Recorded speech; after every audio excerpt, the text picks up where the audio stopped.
Good afternoon, good evening. We will call to order the July 3rd general business meeting for the Board of Supervisors of McKenzie Township, and we will start with the Pledge of Allegiance. I pledge allegiance to the flag of the United States of America and to the republic for which it stands, one nation, under God, indivisible, with liberty and justice for all.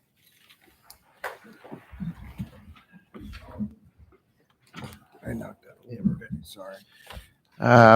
As we head into a holiday weekend, as we turn the corner into the heart of the summer, just taking a moment before we get started, especially true here in Upper Macungie and our staff, to take a moment to think about some people who are struggling, some people who are fighting some stuff today that we don't necessarily think about, so we can take a moment of silence to really put some people in our hearts and minds before we get started tonight that need some positive energy.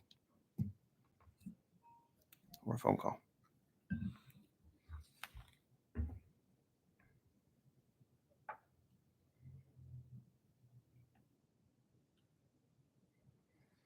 Okay, so Allie, if you're watching, we're thinking about you.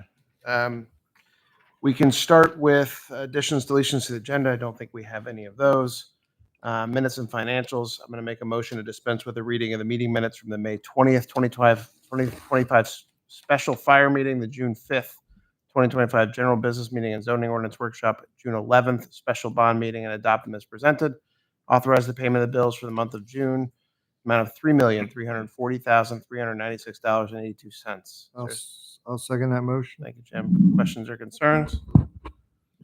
Seeing none, we can move to a vote. All those in favor of the motion, signify by saying aye. Aye. Any opposed? That passes. Thank you, gentlemen. Doesn't look like we have presentations, but we do have a discussion and update on the Comprehensive Park Recreation Open Space Draft Final Plan. Mr. 1 year anniversary yesterday. Ryan Griffiths. Thank you, Mr. Chairman. As everyone may be well aware, we as the township have been engaged with Simone Collins Landscape Architecture out in Norristown since last May to work on an update, a new park and rec comprehensive plan, engaging township residents, staff, key stakeholders, and focus groups throughout the past year. I don't want to give everything away because we do have Peter Simone and Robert Gladfelder from Simone Collins here today to give us an update, answer any questions that the board may have on the final draft version ahead of future adoption potentially of this plan. But just a couple of viewpoints that this has been a great process over the past year, especially for me, my first time going through a project like this, and to be able to work with that team that was really engaged. Over 1,120 public survey results in less than a year from residents and users of our township park facilities about what they want to see and where they want us to go in the future. That includes a 14-member steering committee that met 6 times over the year. 3 of our large-scale special events, including National Night Out, were attended by the consultant team and routinely engaged with the public and residents who were at these events. Over 10 key person interviews and focus groups on various topics were held throughout the year. And we did also have a draft version of the plan that was up for a 30-day public comment period earlier this spring. In addition, we also had 3 public meetings held here at the Township Building, and Simone Collins and team attended 5 separate board meetings, Board of Supervisors, Park and Rec, and Planning Commission boards. So with that, I think the product that has been put together to be in front of you is a great product and something we can be proud of to present to our residents and guide us as we move forward with park programming, facilities, and open space for the next decades. So with that, I'll turn it over to Peter Simone and Robert Gladfelder to answer any questions you may have. Good evening. Thanks for your time tonight. We'll be very brief. My name is Peter Simone, and first we want to thank the board and the township for working with us on this project and continuing really the work we did with the Vision Zero Action Plan. A lot of what we learned during the comp plan, rec plan, was that your residents are really concerned with the trail plan. So they see that as a complementary thing. And in terms of the context of this plan, it's really about balancing the growth you're going to have in the next 25 or 30 years, which is going to be pretty amazing, with quality of life. That's what this is about. And we hope that the recommendations in the plan will help guide you through that process. If you decide to adopt an official map, it'll inform what you do on the official map, both with the trails and now with the recreation plan. We just want to appreciate Ryan and Emily and everybody on staff who worked with us on the plan. So Rob's going to give you just a little more of an overview. I'd like to thank you again for this time in front of you. It has been great working with this township. The people have come out very passionate about the parks, about the systems. We've heard so much great positive things about how the place people will accept this. You saw that both in the survey that received, again, over 1,100 people came to that. And just from the events and when we had a chance to talk to people, or even when we had opportunities to talk to different individuals about parks, we think this plan really provides a really good set of goals and ideas and recommendations that really reflect what we've heard from this whole process. And this has been over a year process while we've been doing this. And we also believe that this really represents what the residents really are looking for in this process.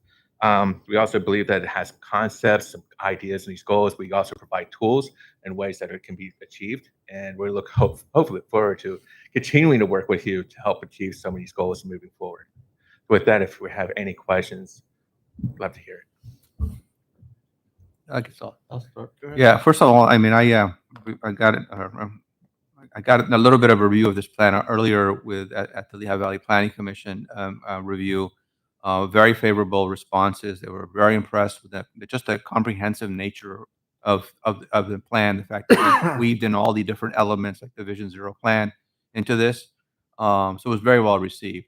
Probably the only, and I think we shared some emails on this as well. But the only thing that might be included is if there was we could show the trail connections to the regional trail through the other townships that might be impacted. And it probably requires more coordination, but that was the suggestion, and I thought it was a good one because that way we're collaborating with the other municipalities. And I didn't see that in the plan, but I might have been mistaken. You had the draft. I'm sorry, you did have the draft plan at that point, but we do talk about Hassan Creek being a greenway that connects to the Jordan Creek Greenway, which is a larger greenway. There have to be some coordination with South Whitehall and try to make all that kind of stuff work, But you see those plans and the trail. It could be on road, or there might be some ideas of how we can achieve that off road, as well as the area that we consider the jungle as a preserve that's down in the south center of the Right. township, right? And that's Lower McConkey also represents that, showing it, in some of their planning as a way of connecting. So that might show another great opportunity if that becomes something observed, and that we can allow a trail system that could go through and then eventually get to maybe some of the greenways they've developed through their Yeah, areas. exactly. So it's a communication. And I know that Ryan's very big on watching these things, and he's bringing it up to us as well. So I'm sure as some of these opportunities come up, finding those opportunities coming in.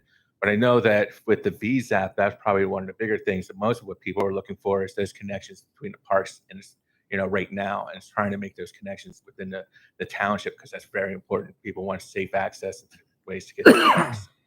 Okay. Well, no, that was the only thing, but other than that, I want to thank you very much. And also, I know Anita retired recently, but I want to give her a shout out too, because she was fantastic through the whole process. Thank you. Thank you. I'm good. I don't have any other comment other than Ryan. 1,120 responses, I think, is a reflection of what our township is invested in the parks. I think you and your team are taking that seriously every day, pushing forward a great product. And I just want to say thank you to that.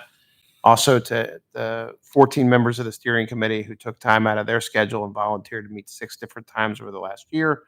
And the members of the focus groups. Our community thanks you for your effort and your time that you put into this. We can't do anything without community engagement, community involvement. So I just wanted to make sure that on behalf of Jim and Sunny, we offer a thank you to the residents as well as our staff that's participated in such a great way in making this a valuable process. Questions from the audience tonight about the plan that we have?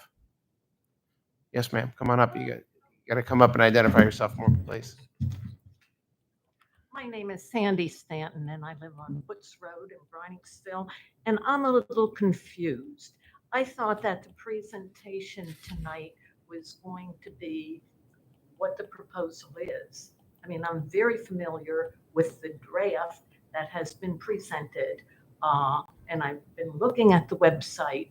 I thought that there was going to be an update from that original draft, and you've incorporated all the ideas that you received from the survey and there was going to be something new or different. Please explain to me what's happening tonight. Sure. Tonight is just an update. I think the goal, and correct me if I'm wrong, next month, we are looking to actually adopt the open plan, which there'll be a much more detailed presentation of what's in it, full recitation of all the recommendations, and that's where we're making the formal vote this next month And what is the proposal going to be? to adopt the comprehensive I mean, rec and open space plan as I presented. would really like to see what is being proposed for that Butts Park. And Well, I don't know what I'm looking at. Right. I So, don't see anything new or different, and I thought we were going to get that. right. So I think that's the fundamental difference between, yeah. Go ahead, Mr. Goff. Thank you. I know there's been some questions about the concept that's shown in Butts Park. Butts Park is ideally just a concept. The idea was taking some of the suggestions and goals and showing how that can achieve to a park. Right now, there's nothing there. The idea is that it would, and this does say that in the report, that would have to actually go through a master planning process. We showed this concept, I believe, in a second public meeting. And the idea is when we showed it, obviously we showed that it had a cricket court in it. And we had a lot of people who were very enthusiastic and thought, oh, we're going to have a cricket court. Again, we explained that process that this was not a plan. This was only just suggestive ideas of what could happen there. If there would go through and this park would be to be made, it would have to go through a master planning process. And that master planning process, done correctly, means that it engages the neighbors, engages everybody, and we go through a process, going through the same thing that we've done here, set of meetings and everything else. And that way, it then reflects. But that right now, all that shows is just a concept. These are just ideas. Again, we show also the quarry. Ideas that could be in the quarry. We know that it would have to go through a series of studies and everything else to make maybe some of those ideas come in. But it's only to give ideas. We're trying to provide ideas for people to think about some of the open space that we have now. So those are only just broad concepts, not exactly a plan that we're building. Not anybody's building, nor do we pushing for that to be built. That would have to go through a master planning process. So maybe that's a misnomer when you call it Butts Park. Butts Park was named after Butts Park, and we did note that we pulled that out because it is township-owned land. And it was named Butts Park. It was actually onto the website after our study, realizing that there's no park really there, right? It's just a field. And it's, I noticed in the last public meeting, it was like more geese are using it than actually people are. But at this point, it is still township-owned land. So as we're looking for, if there's ideas of, there's sometimes people need more fields or something like that. This is a park that the township already owns. It's a land that already owns, and it could be made into a park. If it's made into a park, again, this is an idea that will have to go through a master planning process before it go through anything else and get approved by, of course, the board of supervisors. So it's just a concept. Okay. Okay, you answered my question. Great. I think I don't need to think about Butts Park being a park anytime in the near future. Not And right if you now. decide you're going to initiate this as a project, we'll be well notified. Yes. Is that true? Thank you. Exactly. Thank you, Ms. Stan. Appreciate it. Any other comments or concerns? Come on up.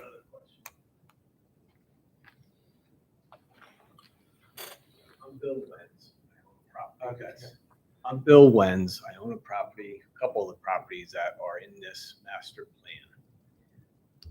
You talked to 1,100 residents. Did any one of those own any of the ground that you're proposing in your park? Yeah, can I address that? The survey was 1,100 residents, people surveyed. And how was that survey?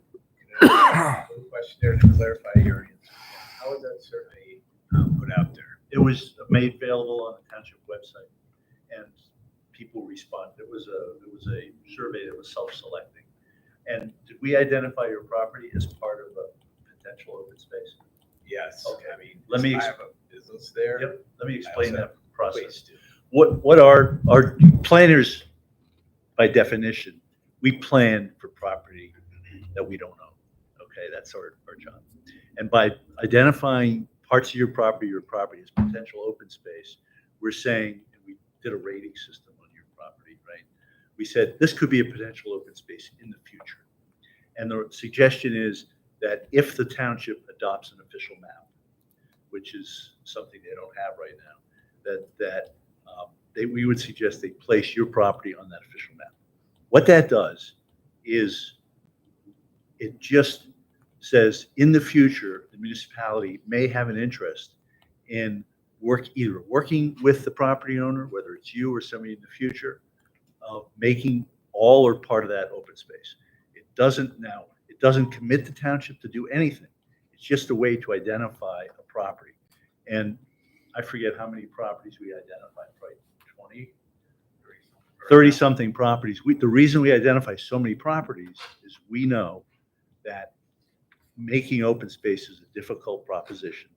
And we don't have any illusion that 35 properties will become open space. Probably a small fraction will become open space in the future based upon a whole set of variables that we can't control. So that's what we tried to do, just to give, because the township is going to grow by 18,000 people in the next 30 years, we're just trying to identify more ground that might be used for open space.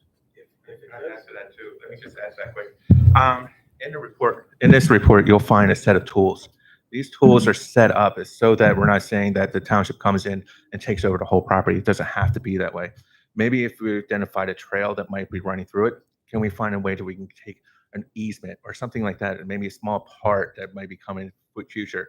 Also, if your land is something that we saw that had like a lot of great natural area, and I'm guessing your area is the tree farm, am I correct? Or is that in that area? Or oh, you're not in Memorial. Okay.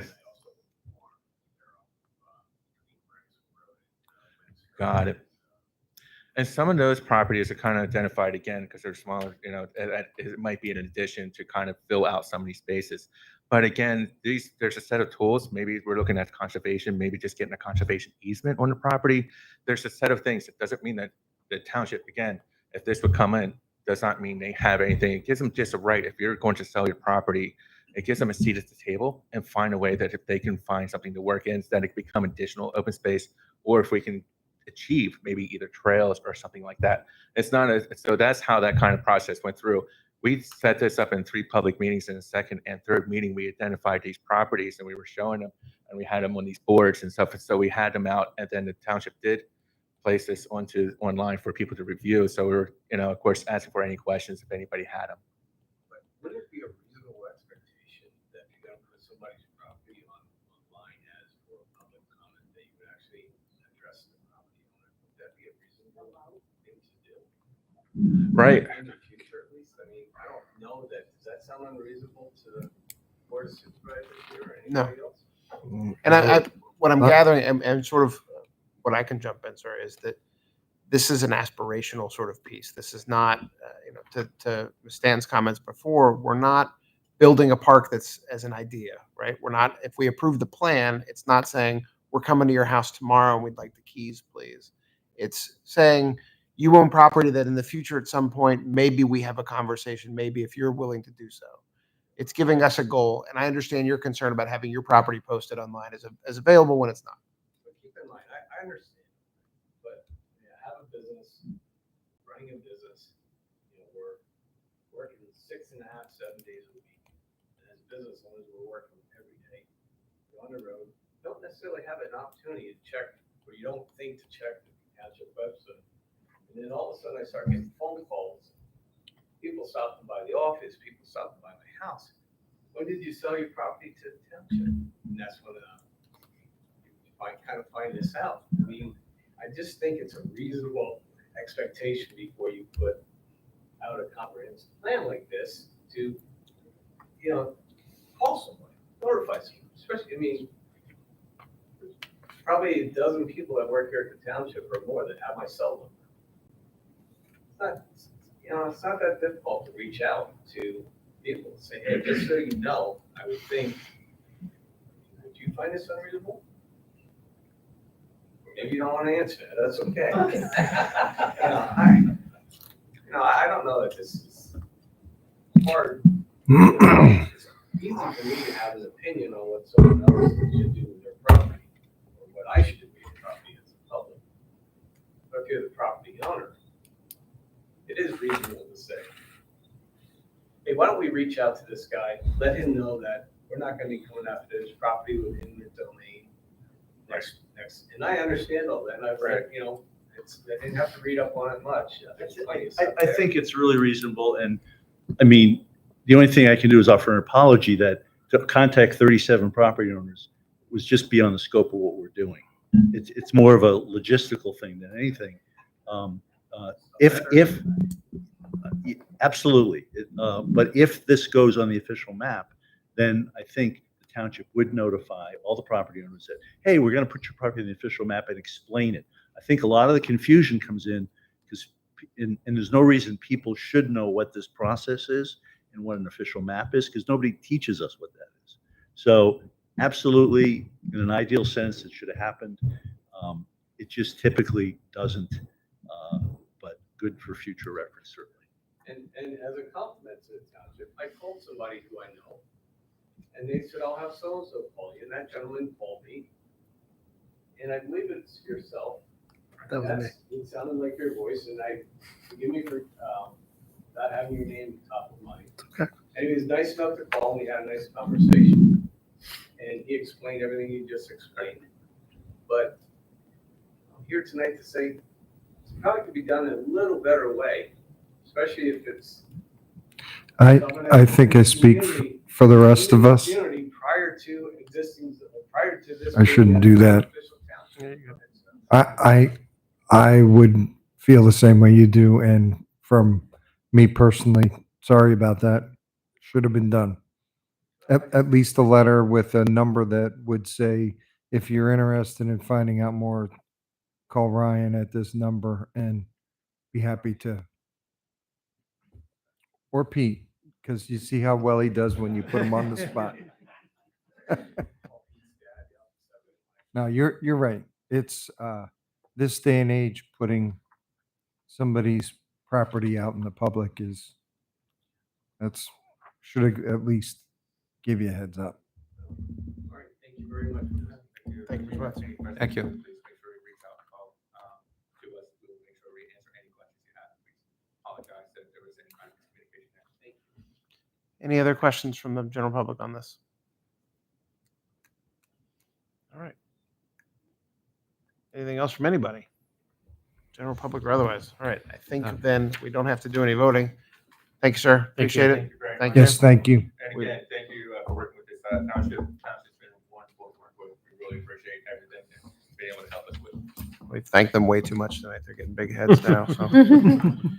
All right, we can skip past ordinances. We don't have any of those tonight. We're at section 7, resolutions. Resolution A, resolution 2025-25, docket 2395, 6045, Repert Lane, modification request. Meredith. Right, thank you, Mr. Chairman. This was originally submitted as a preliminary plan with these 2 modification requests. What you have before you tonight is just a modification request, and that's because the plan was tabled at the Planning Commission meeting on June 18th. But there are some moving parts to the plan, and they needed to get some clarification on how to move forward. The modification requests are 2 waivers. The one has to do with the minimum utility separation and easement for a utility easement that they're trying to obtain from Steeplechase, which is a paper street. They're proposing a 25-foot easement instead of 30. And the other one is about the size of the cul-de-sac and then having a number of units. So they are proposing 25 additional units that would extend on a private drive off of Repert Lane, which is a cul-de-sac, and there's an existing property. 25 is the max, so they're seeking relief for that. The applicant is here and can speak to that. Okay. I'm going to make a motion to adopt resolution 2025-25, granting approval of 2 waivers to docket 2395, 6045, Repert Lane, conditioned upon the staff and township engineer review letters dated June 13th and June 12th, 2025 respectively, and with the condition that waiver request number 1 be limited to the unopened stub street of Steeplechase Lane. Is there a second for that? I'll second that motion. Jim. Developer is here, yeah? Yes. Come on up. Meredith, write us some. Why don't you fill in some gaps and let us know what's going on, what you need from us. Sure. John McRoberts from Pidcock Company. So the first request is a waiver from the easement with, as Meredith mentioned, where there was an existing paper street, was offered for dedication to the township. 21 years passed and the street was never opened. so that the right-of-way rights for the township no longer exist there. There was a prior plan prepared for this site for 25 units. They were proposing to extend sewer through an extensive off-site area through wetlands. There were some environmental impacts. I think the developer and the township staff all agree that it was much easier for maintenance purposes if we would come right through where the paper street used to exist. We're trying to obtain that easement, working on that. We're hoping to limit our impact to one of the two property owners. So the rights to the 50-foot wide right-of-way end up splitting among the two properties. They each get 25 feet. So we're limiting our easement width to 25 so that we can only affect one property owner. We'll still have the 10-foot separation between utilities. Typically, the easement width is 20 feet for one utility or 30 if you have two utilities. Since we've got water and sewer extending through that easement, the saldo would require it to be 30 feet wide. So we're requesting 25.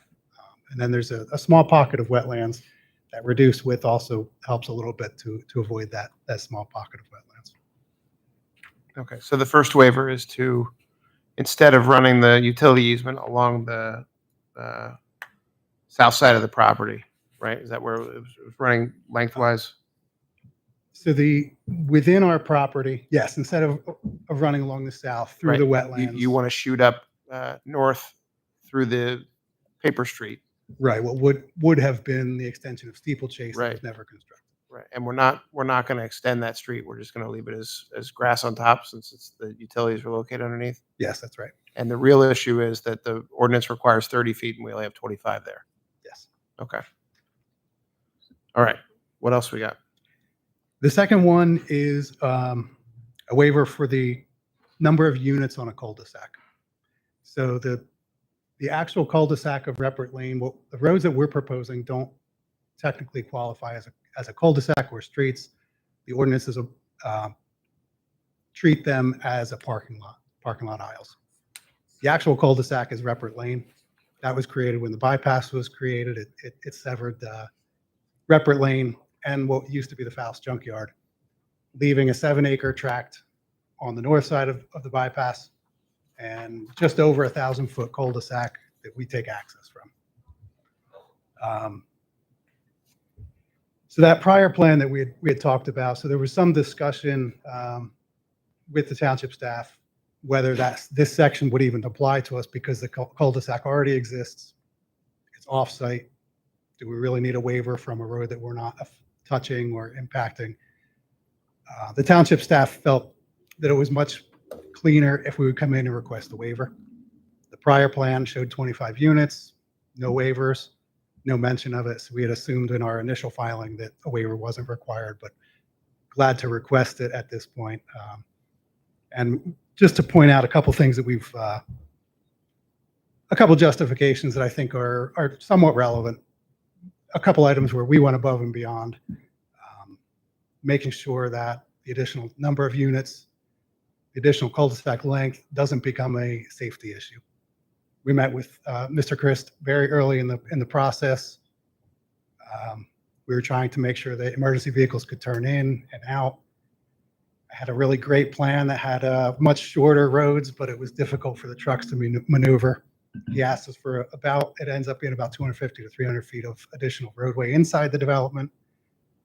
Gladly did that voluntarily, so we've got some additional roadway length to build, but I think it makes a safer environment. So I think we've got support there. The additional unit won't become a safety hazard. It's in the best interest of the township, I think. And then also the plans were submitted before the Vision Zero plan was formally adopted. So we don't technically have to comply with it, but we did voluntarily agree that there's a sidewalk shown on that plan off-site, not on our property. There are a couple properties to the east of us, residential properties. We didn't think it was appropriate to put a sidewalk in front of someone else's residential property, and they have snow to plow. We looked at trying to squeeze it in between the existing curb line and the sound barrier wall. Just doesn't quite fit there. So what we're going to do is stripe a shared bike lane on Repert Lane so that there's a safe location for pedestrians, so for voluntary compliance.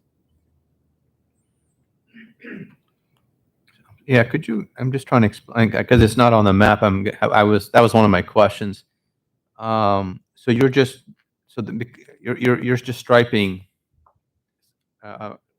using on the current road, you're just striping, Yeah, it'll be a white stripe, and it has the bike symbols. They call it oh, okay. the Sharrow symbol. It's a shared arrow, shared bike lane. And where is that going then exactly? It's going, It shows up. The striping doesn't show up. I don't know if you can, if somebody can pull up the index plan. I think it's the sheet before this one. Yeah, I don't have the full thing available. Okay. oh, okay. Yeah, I just didn't understand that it- comment, so I was curious. Okay. So that striping will extend to the township line. We can't unfortunately take it into Lower Macungie. There's a But gap from there's the township the line bike lane. to Churchill Street. Yeah. Okay. You kind of explained it to me. I was just wondering. I didn't know if there was I was trying to figure it out on the drawing that I was given. I couldn't see it. And you said there's an existing building on this plan. Is that on this map or no? No, there's no existing building. There was remnants of the junkyard. Most of the vehicles and the remnants were removed. So why do you need that other waiver though? Because I think you're saying there was an existing building. That's why you needed to go from 25 to 26. So yeah, we're allowed 25, but there's one existing home that already fronts on Repert Lane. But it's not on this property. It's on the cul-de-sac.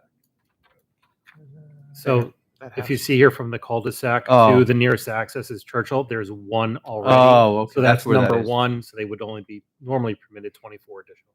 Okay. Thanks for that's what I couldn't figure out. And so digging in on that, then, if we don't grant the waiver, it just limits the 25 houses down to 24. Correct. And when you talked about the plan before this, was that plan approved by the planning commission or this board, or was it just sort of a generalized plan sitting out there waiting for something? It was not. It went through 3 review cycles with 3 review letters from the township staff. So we had the commentary from as far as compliance with zoning itself. Just making sure that I understand is it's not something that's sort of it's not authority for us because it didn't get any approval for us. It's sort of a guidepost for you as you built this second edition of this. Yeah, it was just an aid that we used in developing our plan, Okay. assuming the same interpretations would apply. And do we need to add any language if we approve the waiver that it's limited to only 25 so that there's no expansion beyond that? We're perfectly fine with that. Yeah. George? We've reviewed the plans, have no problem with the additional home. It has been approved by the fire department. And we do feel that going through the Steeplechase? previous paper road is definitely going to limit the impact, avoid wetlands impact. So we recommend approval. Okay. And the approval you're recommending, George, is that we do a limit on the waiver, the sanitary sewer waiver, so that it's in one way, shape, or form, it's limited. The waiver is limited to require them to use that waiver only to go through that paper street. Correct. That they can't. There's no fiddling and fidaddling to make it something else. Correct. Yes, sir. That's a technical term, fidaddling. All right. Legal? It'll stand up in court? Yes. Cool. On its back legs. Pete, your name has been referenced a few times. You're good with the way this is designed? Yes, Mr. Chairman. Very formal. How about Scotty? You good, Scotty?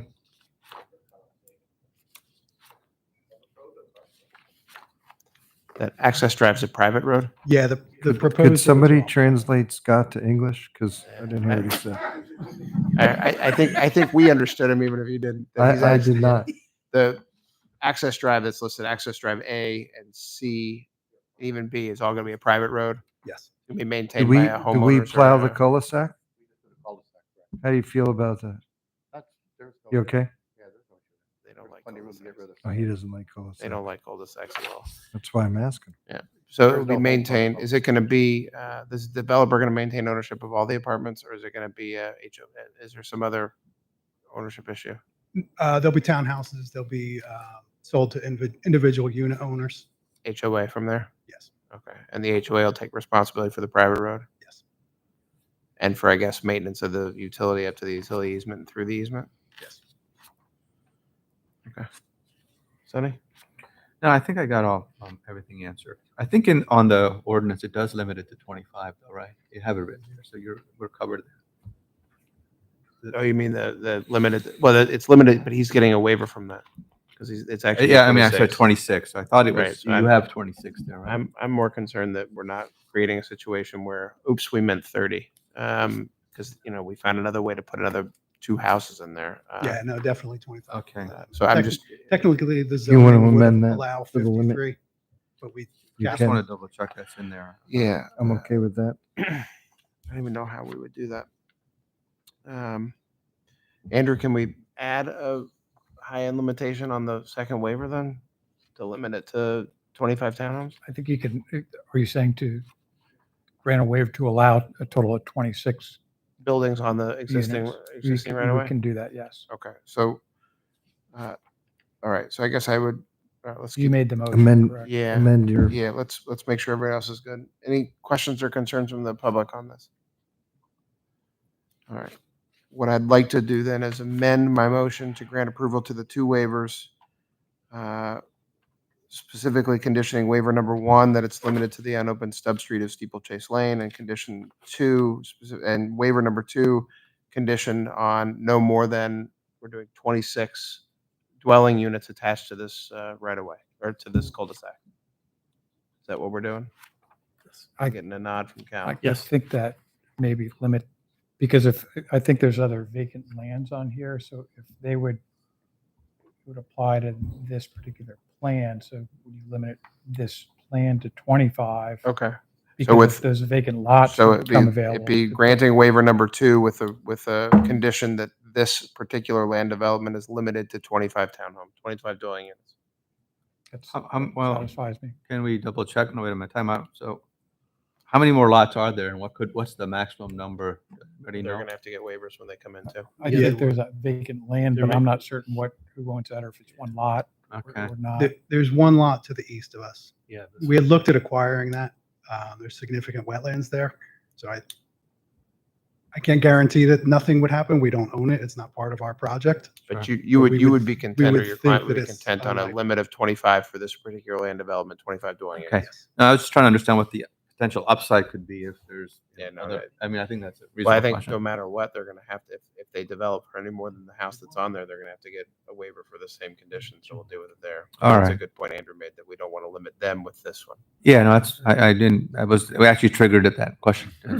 What is the potential? So I'm being clear as mud. So I'm going to amend it to say, motion to adopt resolution 2025-25, granting approval of 2 waivers to docket number 2395, 6045 Rupert Lane, conditioned upon the staff and township engineer review letters dated June 13th and June 12th, 2025, respectively, and with the condition that waiver request number 1 be limited to the unopened stub street of Steeplechase Lane, and that waiver number 2 be conditioned upon the developer only using 25 dwelling units for this particular lot. Is that fair, Andrew? Are you in there? That works. Okay, so a Yes. second for the amendment? yes, sir. Thank you, Jim. Second. I'm going to assume there's no more questions, comments, or concerns on that, so we can move to a vote. All those in favor of the motion as I said it, because I don't want to say it again, signify by saying aye. Aye. Any opposed? Thank you. Thank you, sir. I appreciate Thank your you time. very much. Thanks. Resolution B, 2025-26, docket 2363, the Eastern Lift Truck Building Addition, 7050 Snowdrift Lane, preliminary final land development, Meredith. Thank you. So this project involves the expansion of an existing facility by an additional 29,000 square feet, and it includes removal of an existing pole building, associated parking upgrades, new sidewalks, and stormwater management facilities. There are a number of waiver requests and deferrals, so there are 8 waivers, 2 deferrals, and there are some conditions that were put on in the township engineer's reviewed letter, so you'll want to look at that. The applicant is here and can respond to those. Okay. Anyone want to make that motion but me? I'll make a motion to adopt resolution 2025-26, granting preliminary final plan approval for docket 2363, Eastern Lift Truck Building Addition, including approval of waiver requests 1 through 4, waiver requests 5 through 8 with conditions, deferral number 1 and deferral number 2 with conditions, all conditioned additionally upon the township engineer and township zoning reports dated June 24th, 2025 and June 17th, 2025, respectively. I'll second it. Thank you, Jim. Is the applicant here? Why don't you come on up, introduce yourself, and let us know what's going on. Good evening. I'm Joshua George with Landworks Civil Design.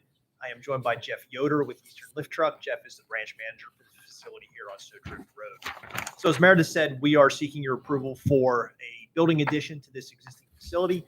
It's a little over 29,000 square feet of addition. The addition would be constructed on the west side of the existing building.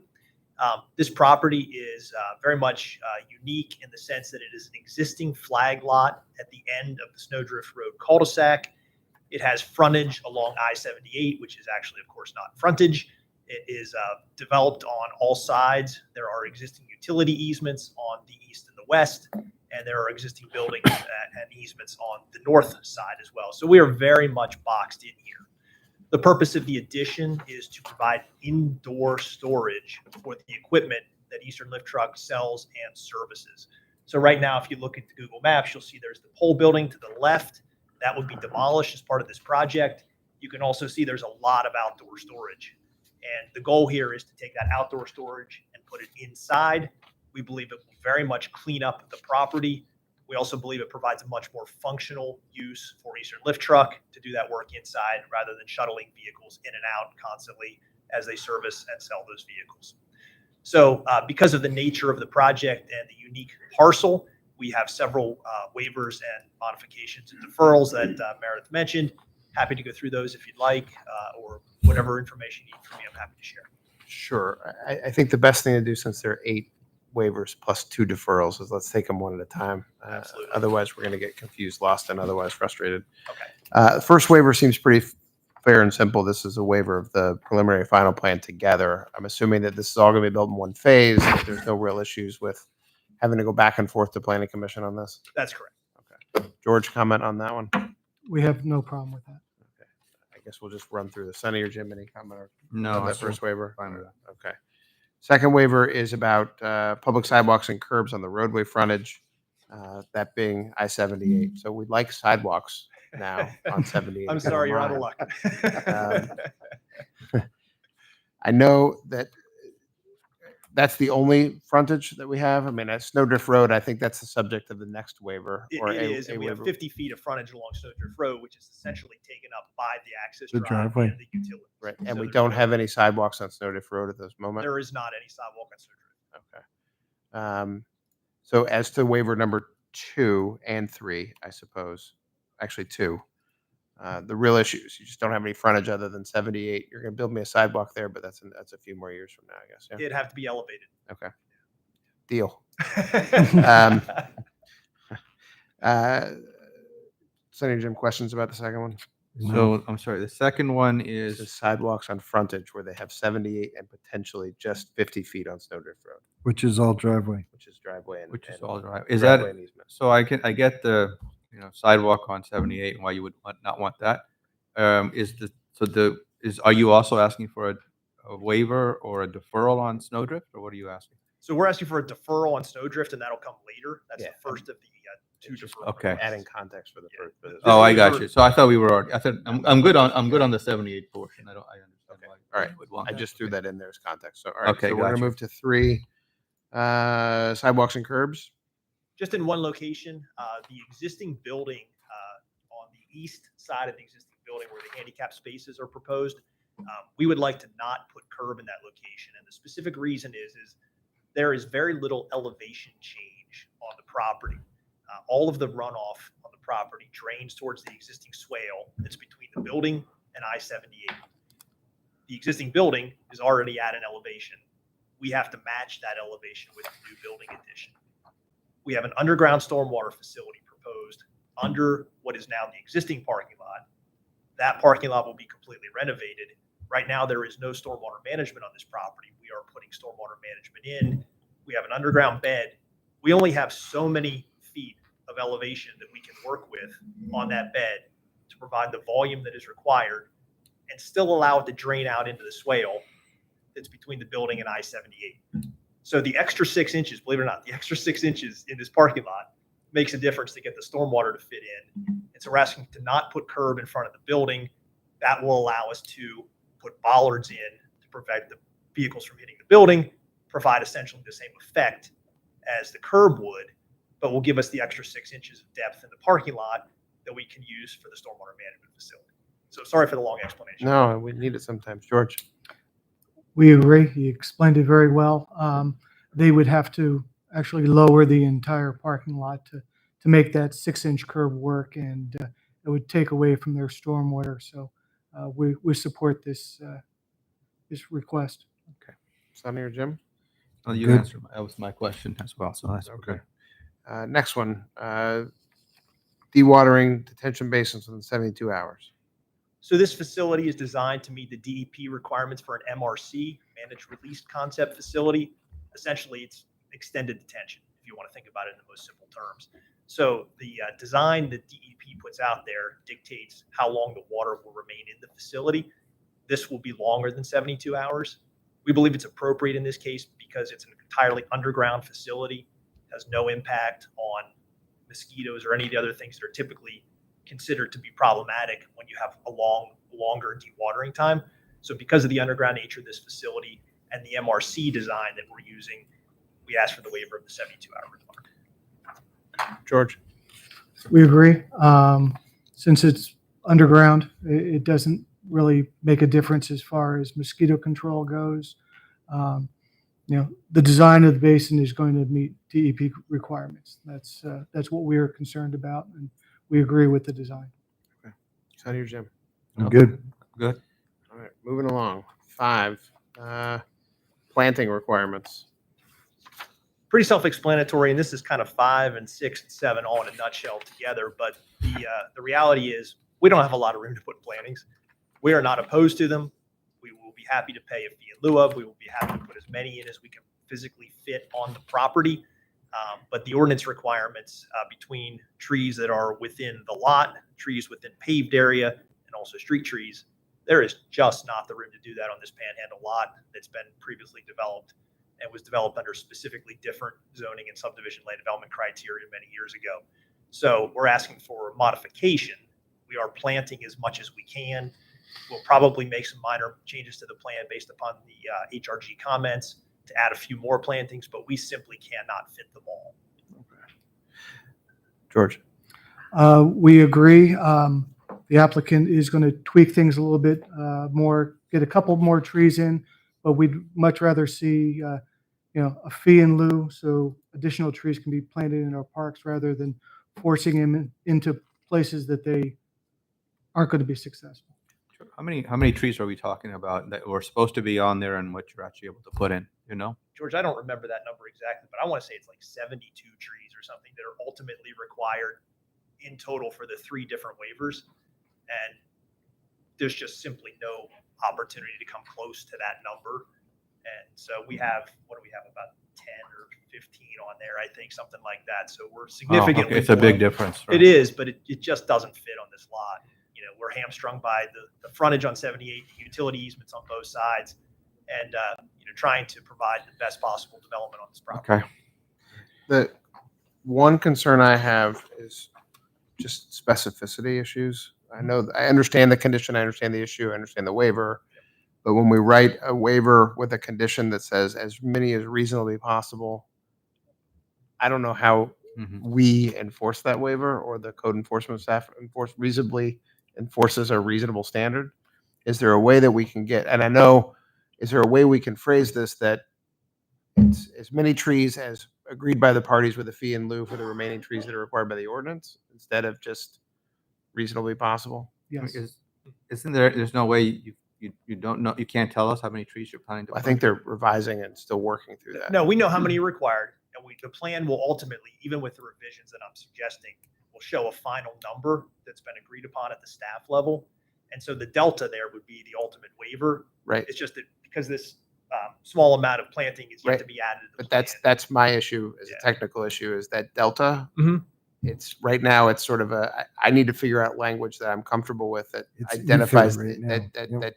that's not reasonable standards so that you have some assurity and that we have some assurity about what's actually going on. Sure. And So to add on, I would like to see, I know with a recent mixed use development, there was a fee associated with each tree, and I don't know if that was adjust by the caliber of the tree or not, but I would like to see what that fee is, so everyone's aware of that. So when we get to the submission of the fees. That's just we know my what that concern is some of the conditions on this waiver feel really loose. And I Okay. want to, just for you and for us, Mhm. to Andrew's point, figure out what the fee in lieu might be calculable as Okay. well as trying to figure out what the tree number is. Yeah, so I was speaking off the cuff and I just opened the landscaping plan. Noticed, yeah. So the landscaping plan currently shows 2 trees and 22 shrubs. Okay. The requirements would be 42 trees, not 72. I was off by 30, but Couple. I had the 2 right. Plus 16 trees for 58. And then so 42 trees plus 16 trees to meet the requirements for the 2 sections, 710-5A and 710-5B.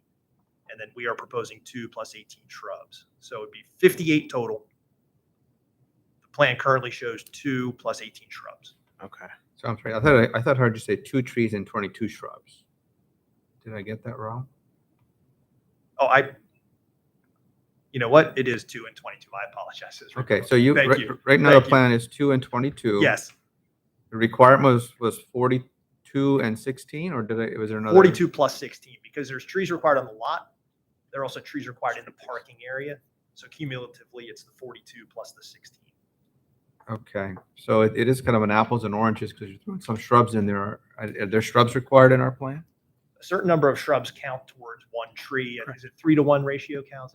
It's close. It's Yeah. something like that. I think it's a 3-to-1 ratio essentially. So 3 shrubs is constitute or considered the same as 1 tree. Okay, so from this side, what we're trying to do is quantify this so we can vote. So what, am I right or am I wrong? Yeah, no, Yeah, that's what So we're trying to get at. What, yeah. how do we do that? So we have the numbers. Do we know the ratio of tree to shrub? Now you should know the tree to shrub ratio. Come on. That's like, I mean, even if we called it 3-to-1, then we've got the equivalent of 9 trees on the plan, 7 for the shrubs, 1 and 2 for the actual trees. We need a total of 58, so we're 49 short. do we have a dollar value for a But tree? that's the question I think You we do, had. Scotty, do you know it? We get our price to the rest of our. That's the last quote we got. Yeah, sorry, that was last year, 265. $265,000 a tree is what I heard. I thought it was 2.6 million. We got the- Can Scotty translate that to English, please? Because I don't think that's right. We are building a few things. How do we want to? I mean, I guess if Hold on. Scott and Are Ryan you- are comfortable with number, I'm trying to Are figure you out what the okay number. with the number? We are with a $265. Man. Per tree. Per tree. Nice try. Joe. Technicality. Nice try. I try. You gotta get it. Yeah, Yeah, nice try what try. we can. So that's theoretically giving you credit for 9 trees with a fee in lieu of 49 trees times $265. Right. And ultimately, we might add a couple more trees based upon the comments we talked about at the beginning of this discussion. But yes, See, when you say stuff like that, it just makes my math much more hard. 'Cause and I'll gotta, stop talking. we have to phrase this in a way that Well- treats you fairly and treats the township fairly as well. And I understand there may be some float here and there, but maybe what we do is phrase it as that we're going to give you, if we were to give it, that the waiver with the condition would be that for any tree Not or planted. tree equivalent not planted, the fee in lieu would be $265 per tree. Yes. And that gives you and George and the staff the flex to, if we add more trees or more shrubs, Finalize it. we can work it out, but it gives you the guidance that you need. Is that fair? That sounds great. George, Yes.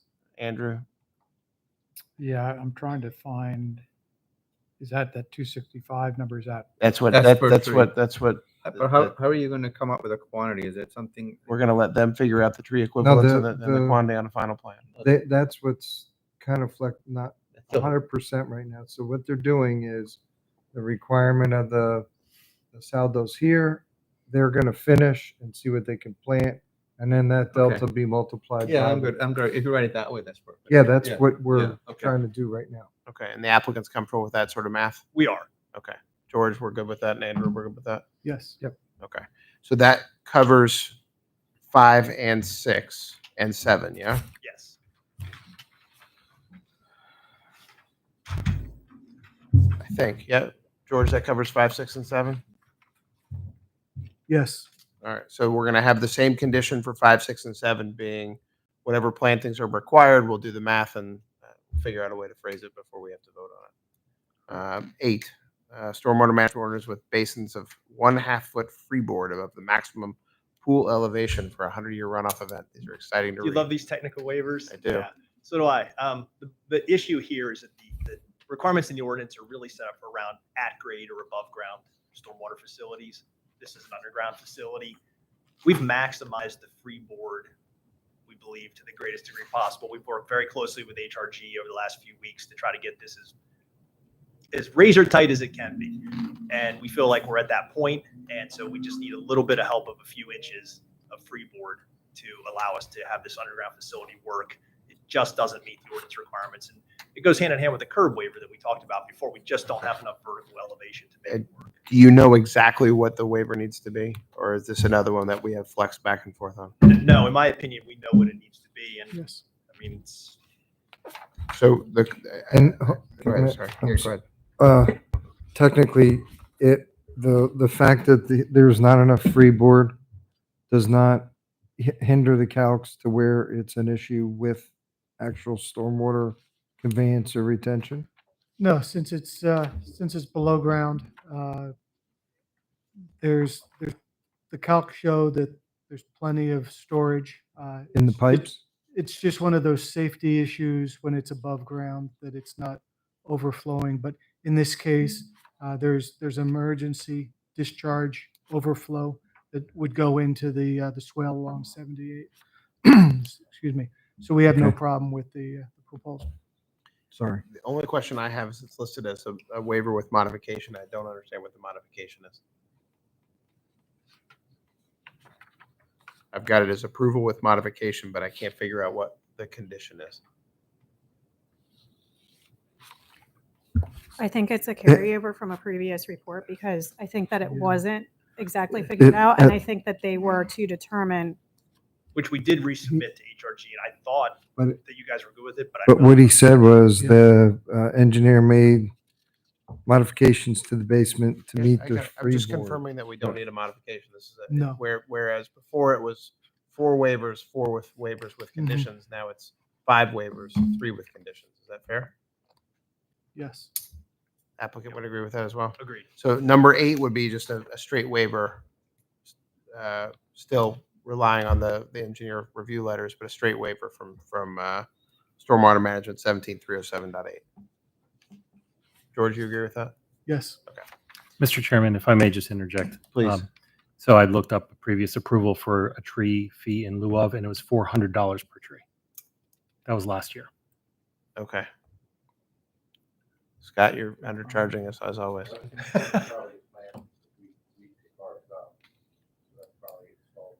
So a previous waiver that we gave with a fee in lieu for trees was $400 a tree. Correct. So we're going to backtrack a half bit. Price keeps going up the longer I stand here. Well, wait till you hear the price of the sidewalk on 78. But are you okay with the $400 number? I guess we have to be.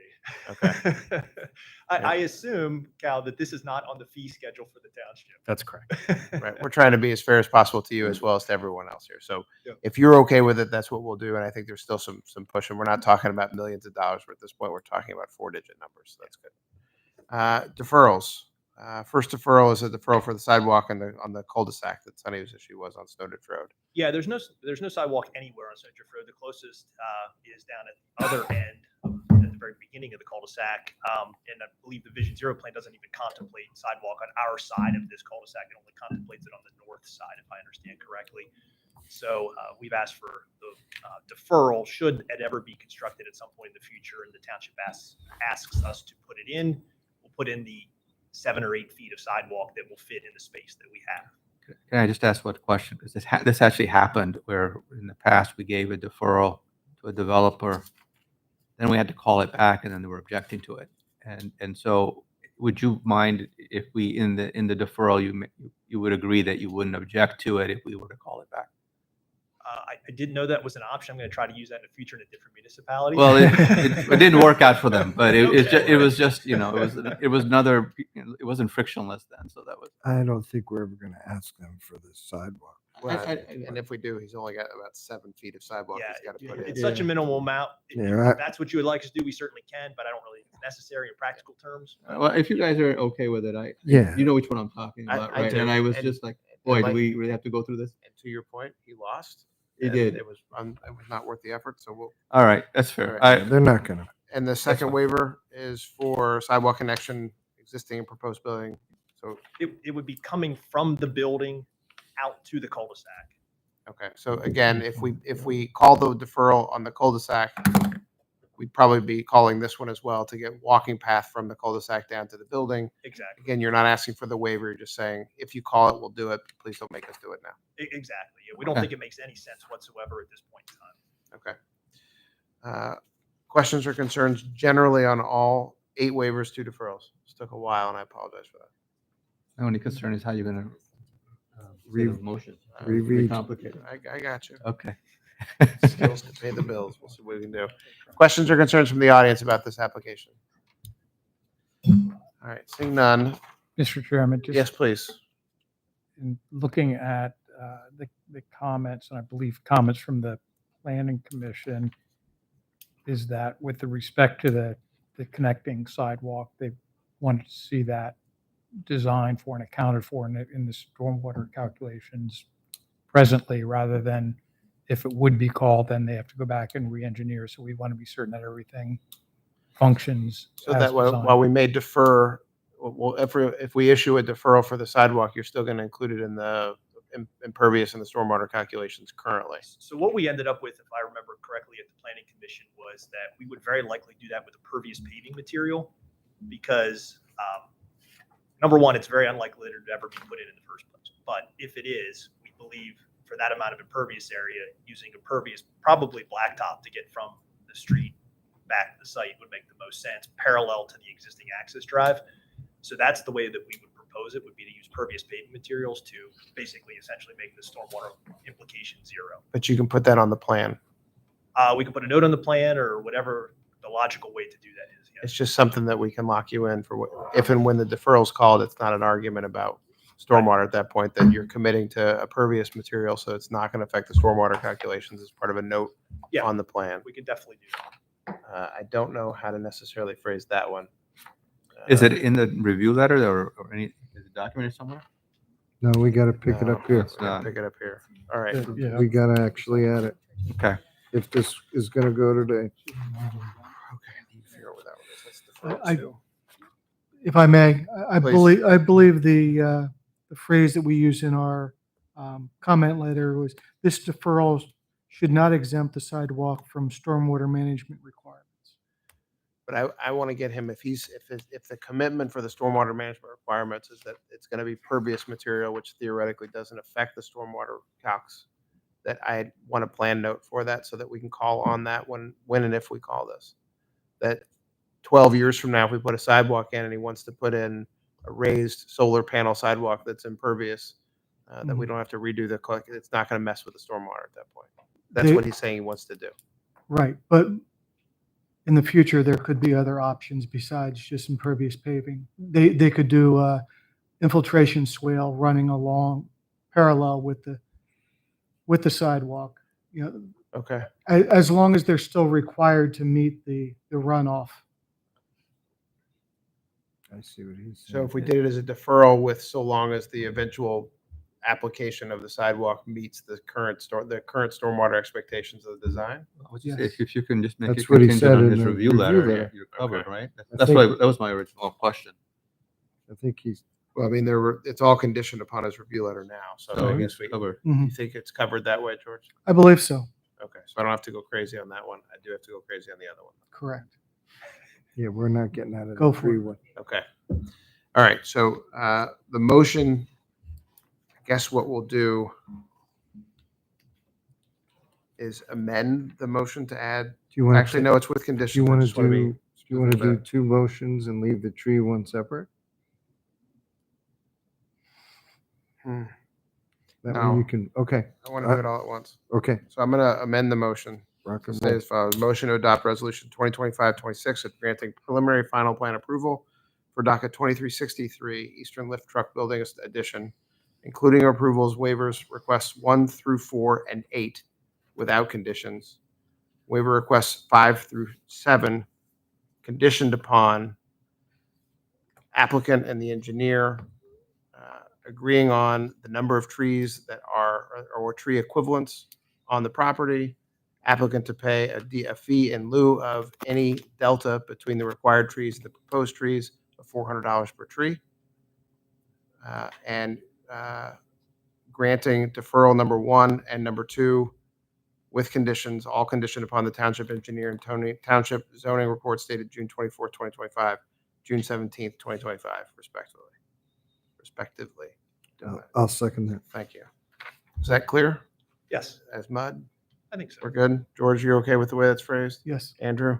Yes. Any other additional comments or concerns? Can move to vote. All those in favor of the lengthy motion as phrased, signify by saying aye. Aye. Any opposed? Josh, thank you for your patience tonight. You're welcome. Appreciate Thank you it. for your time. Enjoy the I didn't want conversation. you to. Thank you. I didn't Read want to say through, anything so- either. Yeah. Thank You need to get gentlemen. out more if you enjoyed that conversation. You always be polite when you leave. Nah, okay. Got to work with engineers enough. Resolution C, 2025-27, authorizing an intermunicipal agreement with Parkland School District for a school resource officer. Mike. Thank you, Mr. Chairman. This would allow us to enter into an agreement with Parkland School District to provide a school resource officer in the 3 elementary schools in North Whitehall Township. The position is currently budgeted in this year's budget, and it would begin in September with the start of the new school year. You want me to go? Yeah, please. Go ahead. Where is it? Hold on, let me see right there. Top of the page. Okay, I'll make the motion to adopt resolution number 2025-27, authorizing intermunicipal agreement with Parkland School District for a school resource officer for elementary schools located in North Whitehall Township. I'll second that. When you say it's in the budget it's in our 2026 fiscal year or also in our 2025? In the 2025, All right, so we've already budgeted for this position because we did it last year too, yeah? with our elementary schools, correct. And with that, Parkland School District pays the salary and benefits for the officers during the hours that they spend in the schools. Okay, so we're also doing this for North White. Did we do it for North Whitehall last year as well? We did not. This will be something new. We currently have about, I think it's about 160 Upper McCounty Township residents, children that attend those schools. So it's an extension of what we've done, but that extension was budgeted for when we did the 25 budget, Correct, and we're going to be you're planning for it for the 26 budget as well. correct. Jim? No, that sounds, so for, basically, they pay while they're there, and then we get some extra help during summer months and holidays when it's needed. Correct. It's That's, our officer, school hours, school days, they will be there. If there's a snow day cancellation, we have them back on the road. Summers off, we have them on the road. So it'll give us an additional officer on inclement weather days, during delays, cancellations, along with during the summer. and it will be 100%, able to be sucked right into the department if at some time, the same training, the same everything. Those officers will have the school resource officer training, DARE certification to be DARE instructors. That has already been in place. We had a couple officers already trained for that to conduct those trainings in our schools. It essentially the same as what we provide right now to our elementary schools, just in North Whitehall Township. I just have one question, and this is more of a legal question maybe, but the way the motion that was read, it was for elementary schools located in North Whitehall, but as I'm reading the resolution, it says certain elementary schools. I just want to clarify, is it all elementary schools? Or Yeah, it would be for Schnecksville Elementary, Ironton, and Kernsville, the only elementary schools in Parkland School District All right, in North so Whitehall. Yeah, well, I was looking at it first. So do I need to change it to certain elementary schools? Or are you okay No, with? no, you're fine with it. Okay, all right, okay. Good point, Sonny. All right, thank you. Audience, Mr. Foos. Good evening, Mr. Chairman and members of the Board of Supervisors. My name is Patrick H. Foos, and I'm a resident of Upper Macungie Township. Let me start by saying clearly, I support our police. I believe law enforcement plays a vital role in community safety, and that includes a presence in our schools. A well-trained school resource officer can serve as a mentor, protector, and a connection point between students and the broader public safety community. But support for police must be paired with fiscal responsibility. And that's where I have serious concerns about the proposed municipal agreement between Upper Macungie Township and the Parkland School District. From a public safety standpoint, placing an SRO in Parkland schools makes sense. What doesn't make sense is asking Upper Macungie taxpayers to subsidize an officer inside a separate independently governed entity, the school district, without a long-term funding guarantee from that district. Let's be honest. Parkland is facing real financial headwinds. They've already maxed out their legal property tax increase for the upcoming year. They've lost significant revenue, roughly $300,000 annually, after walking away from local services tax agreements with the townships. And they're projecting increased costs across the board, from special education to cyber charter tuition to building renovations. If Parkland can't balance its current obligations without raising taxes to the legal limit, how can we be sure they can sustain their portion of the SRO agreement year after year? What happens if next year or the year after they fall short? Does that burden fall back on Upper Macungie taxpayers? Does the township absorb the full cost? Or does the officer get pulled entirely, undermining the consistency and stability students benefit from most? We need a strong, predictable agreement, not an open-ended commitment based on shifting district finances. So I respectfully urge this board to, 1, support the concept of a school resource officer, but not at the cost of fiscal uncertainty for the township. 2, insist on a multi-year funding plan for Parkland with clear exit and renewal terms. 3, ensure taxpayer protections are built into any agreement so we're not left covering the gap if the school district's budget falters. And 4, finally, provide the public a chance to review the final terms before any vote is taken. I appreciate our police department and what they bring to the community. I want to see them succeed. But to do that, we need clear agreements, shared responsibility, and a plan that's built to last, not just one that sounds good in a budget cycle. Thank you for your time, and thank you for your service to our township. Thank you. Other comments or concerns? Seeing none, I think we can move to a vote. Close the question. All those in favor of the motion to adopt Resolution 2025-27, authorizing an intermunicipal agreement with Parkland School District for a school resource officer for the elementary schools located in North Whitehall Township, signify by saying aye. Aye. Any opposed? That passes. Thank you, Mike. Thank you. We are on to motions. Motion A, considering the request of docket 2326 Carriage East to submit fees in lieu of providing a portion of the sanitary sewer line. Andrew. Thank you, Mr. Chairman. This involves a development that has received approval from the Board of Supervisors. And at the time of the approval, it was the applicant was a different property owner than what's being proposed here this evening. There's a proposed conveyance of the entire property to Hallmark, which is the new developer. Throughout the approval process in 2023, the plans received preliminary plan approval. During that process, there were certain requests for waivers and modifications to the saldo. Saldo requires that the applicant or the developer install sanitary sewer mains along the entire frontage of their property. This property is located on Shantz Road near its terminus with Citronia, and there's really no properties to the east that would be connected by the sewer. So during the approval process and consideration for the waiver, a deferral was granted with the concept that the applicant would install the sewer main on this coming through the development cross or underneath Shantz Road, install a manhole on the south side of Shantz Road, and then a deferral to extend the sanitary sewer main along the opposite side of Shantz Road for a distance. With the transfer of the development to the new owner, the owner would prefer to address that deferral at this point in time and has offered to pay a fee in lieu of doing the actual work, which would satisfy the deferral today rather than in the future. A cost estimate was prepared by Keystone Consulting Engineers, who's handling this due to the transition from Keystone to HRG. So the applicant's here to make their request and move forward from there. Okay.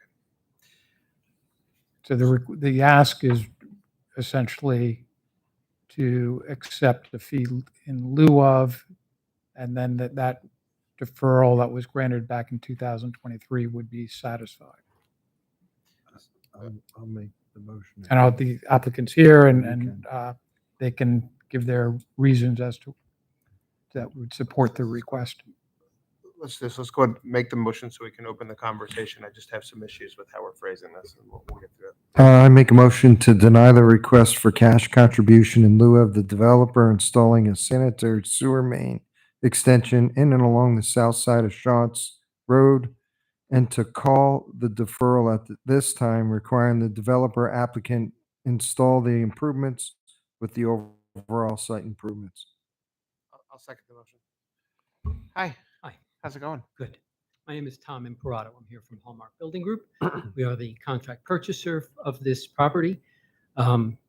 Excuse me. We prepared some exhibits to display, specifically the force main exhibit. I think might help frame this and look at what's been approved so far, what purpose the deferred work would serve, and what the alternatives are.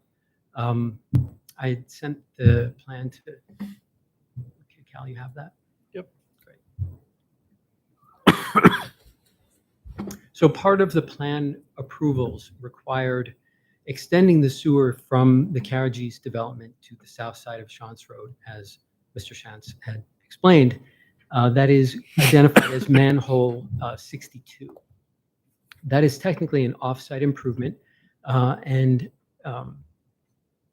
it serves as a gravity line for future connections for the properties that are on the south side of Shantz Road and to the west. The properties that are on that side of the road are the Ottos, Nancy Otto, and further to the west is Dwayne Otto. There is also an existing manhole on Jade, manhole identified 55J. So Dwayne's property is a little bit to the left and down there, right? So the manhole 62 that is required will serve the Otto property entirely. The grade is also important to note here because as the property goes from west to east on Otto, it drops. So it goes from a peak of 424 down all the way to the east to about 406, 404. So the manhole 62 could be accessed by a force main from the property that is further to the east, which is the Coptic Church. So if you can zoom to the right of plan. So the church has a potential expansion that I believe they may have submitted plans to the Planning Commission. I spoke to their engineer, Bud Newton, and we talked about how the church would want to run their sewer if they are required to move off of their on-site septic system to connect to the public sewer.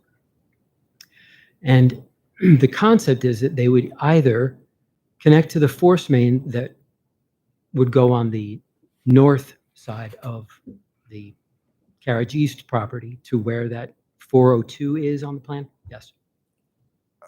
Put a pump station in and connect to the force main? They wouldn't have to do a pump station. They could do an ejector pump or an E1. It's still a pump station. It is, yes. There's a pump in it. Right, yeah. Yes, Okay, they would so it's need a pump station. They would have to pump It's a up. wet well and a pump station. Correct. Okay, go ahead. I'm sorry. Right. Either way, they would have to do a pump station. So because they're lower than the gravity line that we're installing. So the only way to get the flow up is to pump it. So they could pump across Chance and go under the 24-inch water main that is on the north boundary of the road. You can see it. It's a heavy dashed line. That's the 24-inch water main. They would have to go under that and then connect to the force main on the east side. Alternatively, they could go on the south side of Chance along the Otto frontage and connect to manhole 62, not requiring anything additional on the Carriage East property. So how deep is the existing force main? There is no existing force main. The manhole 62. No, go ahead. I'm sorry. I'll let you finish. So manhole sorry. 62 has an invert out at 403.64. The church property surface elevation is 402. So they would not be able to get a gravity line to connect to the invert of manhole 62. They would have to do a force main, whether it's on the south side of Chance Road or on the north side to the east. And when I spoke to Bud Newton, he said that the cost would be about the same to go in either direction. So manhole 62 could satisfy their needs, or the force main on the east side could also serve. The deferral you're asking us for is from manhole 62 east towards the church. No, the ordinance requires that the sanitary sewer be extended on our property, on the subject property, on the frontage of Chance Road. Okay. So that was the decision that was deferred.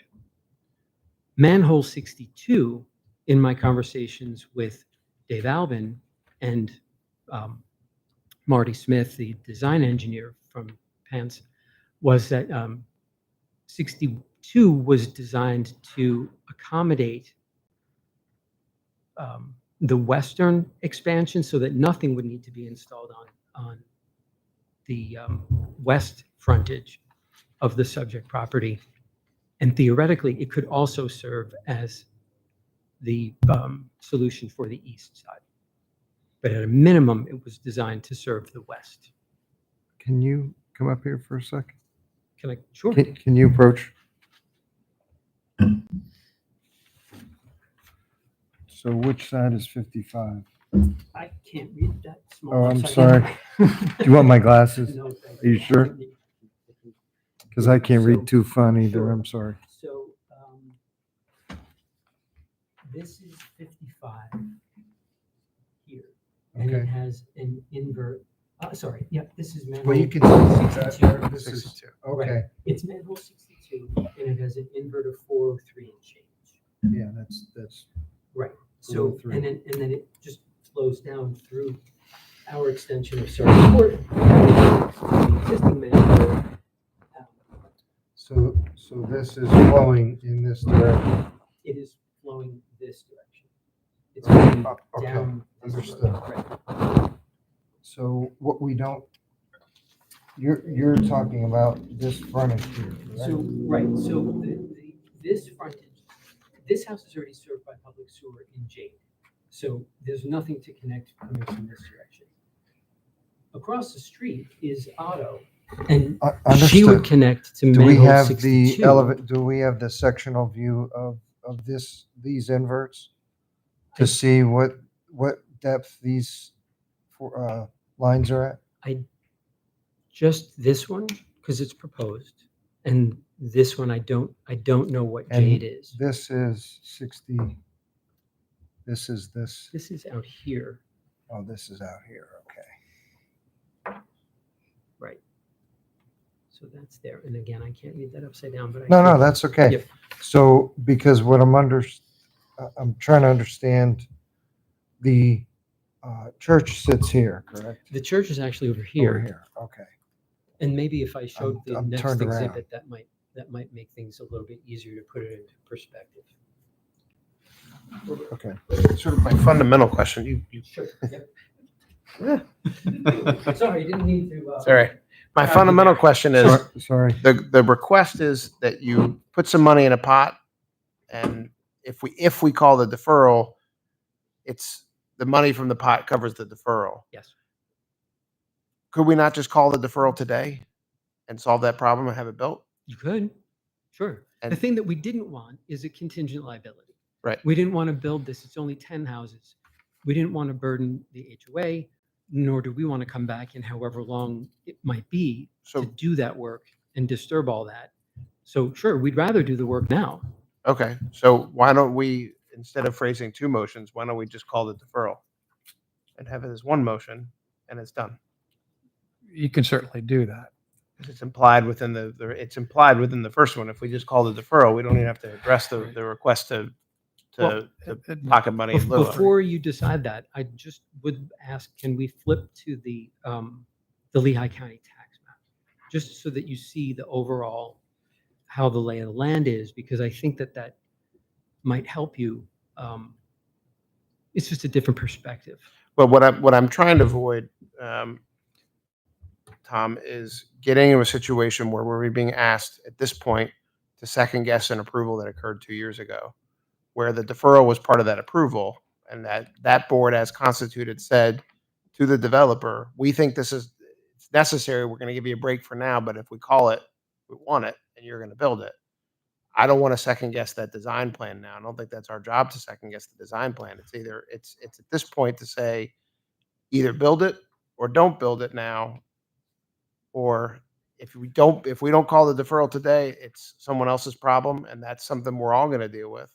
Or the simplest answer is, let's not second guess the design plans that were approved 2 years ago. Let's call the deferral, get it built, move on. That's where I was going to go, because this was a waiver deferral was approved in 2023. They accepted the conditions of that, and the appeal period is ongoing. So, Yeah, and Tom, that's just where I want to give you your opportunity to present, but that's where my head is I don't want to be in a position where I feel like we're being asked to overrule an approval that occurred previously. I understand your point. Okay. And I would agree if the design and the deferral was designed. The frontage improvements that are required under the code were not on the plan. So we don't know what was required, and that's part of why we're asking for this to be resolved now, because we don't have a design plan for that future work. So the deferral you're asking was part of the recorded plan, though, yeah? The deferral is on the record plan. Right. So at But- some point, what is being deferred is also on the record plan. Let me back up. The design of the sewer line is not on the plan. The fact that it was deferred is on the plan, but there is no technical information about what's required. But it was done in order to put it on that plan. It was not engineered. It's not engineered. It's not They did engineered. not engineer. the Right. The only deferral happened at the preliminary stage, much like what we did this evening. So I think when they carried through to the final plans, since they had the deferral, they did not design it for the final plan. So, but however, what was designed was manhole 62. Yeah. As I, again, full disclosure, as I was reading the plans and reading the approvals, I interpreted manhole 62 as being the satisfaction of that. But that's not the case. Let's do it this way. George, from our engineering perspective, I know Dave put together the estimate. You have any reason to disagree with what Dave said as far as how much this is going to cost? There's a lot of complexities and prices have changed. So I think what had been previously done needs to be looked at again. We would not want to see the township get into the business of building sewers. And I think that goes to sort of the heart of it, which is if we don't know, I don't know when Dave's estimate was issued. He just issued it recently. Excuse me. Right. A week ago, 2 weeks ago. Okay. So again, I go back to if the estimate is $42 and you want to give us $42 and not build it, or we say build it and it costs $42, the impact financially to you is no different. Correct. Hold on. Do we have a depth at which to sink this force main that's solidified somewhere? No. Okay, so who's going to determine that? Well, it's a force main. It just needs to be. So 60 this meters. is not gravity, it's force main. The extension. Is force main. So what do we just do it? Paul. Oh, I'm sorry. I'm so used to That's doing it. my job. To everybody and the people at home. Good evening. Mr. Chairman, I'm sorry. Paul McNamara, Vice Chair of the Planning Commission. I was one of the members that voted for this, and I think the board is confused, and correct me if I'm wrong. The applicant, the original designer was required to extend sewer across the frontage. They came before the township and said, it doesn't make a lot of sense to run sewer on our side of the road because of the curve and I-78. What was worked out at that time wasn't, and also there was really no need to go west of the road either. So at that time, what was worked out between the board and Keystone and the previous applicant was to put gravity sewer under the road to the auto property, such that the auto property could connect by gravity, which is what would go there. And everybody to the east who is too low to hit gravity anyway, whenever they do anything, they're going to have to pump, right? So they would either be pumping to the easternmost gravity on Carriage East, or they would be pumping to this New force main. No, they would be Or pumping gravity. to this gravity to manhole 62, right? It doesn't get any more complicated than that So it's not a force main, it's gravity. for what you have to defer. It's not a force main, it's gravity. Okay, thank you, because I don't know I how could tell got- you were confused. Well, wait, hold on. The line the required line on the plans that are fully engineered is manhole 62. That is a gravity line. The frontage improvements that are not on the plan would be a force main, because the only connection to that would be another force main from the church. Presuming they want to connect by going under Shantz Road and under the water line. The alternative is they just go down the other side of Shantz. It's still a force main to them, so it doesn't really matter. They're still using a force main. The church is using a force main. Right. But your deferral was only for 62. So That's required. yeah. That's designed and being built. And we're not arguing about that. The only thing is the saldo requirement under 22-7053F that we have to install sanitary sewer on the property frontage of an existing public road. We're trying to determine if manhole 62 fully satisfies that, because all of the adjacent properties that need sewer connections can use that. And if you don't believe that they can, then we would ask to either pay the fee in lieu of or do the installation of the force main from the Surrey Court extension to the east property edge. okay. Can I ask you and Paul to come back up here? You two, Paul, so that you speak Sorry.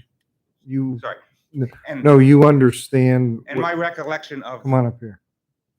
what was understood at that time is the applicant putting the gravity across the 62 satisfied the rest of the requirement for the frontage improvements on his side for sewer. That's my recollection of it.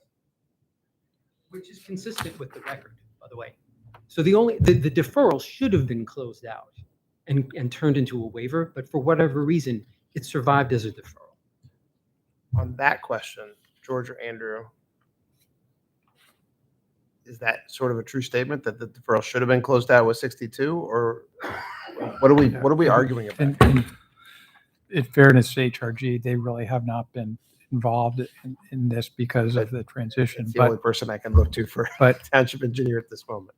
But from my understanding, and I'm not an engineer, but from my understanding is that just the intent of the deferral was to extend the sewer line to the east, and the discussions between the previous landowner and the township were that it's a little bit less of a run if they went on the south side of Shantz Road than on the north side of Shantz Road, and it would prove to be more beneficial if it was on the south side, but it was not necessary to do at this point in time, so that extension to the east would be deferred until a later date.